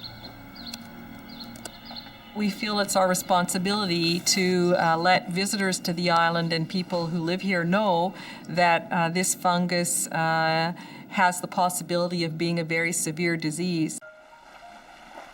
Investigators still have not been able to track down exactly how the organism was introduced on Vancouver Island. But they do have several theories. They speculate that Cryptococcus arrived from Australia on imported plants or trees. Once in Canada, winds could have lifted the spores and deposited them in native trees and soil. For Dr. Craig Stephen and the rest of the team, the animal deaths have also shed light on another possible source. In 2000, several dead porpoises washed up on the shores of Vancouver Island.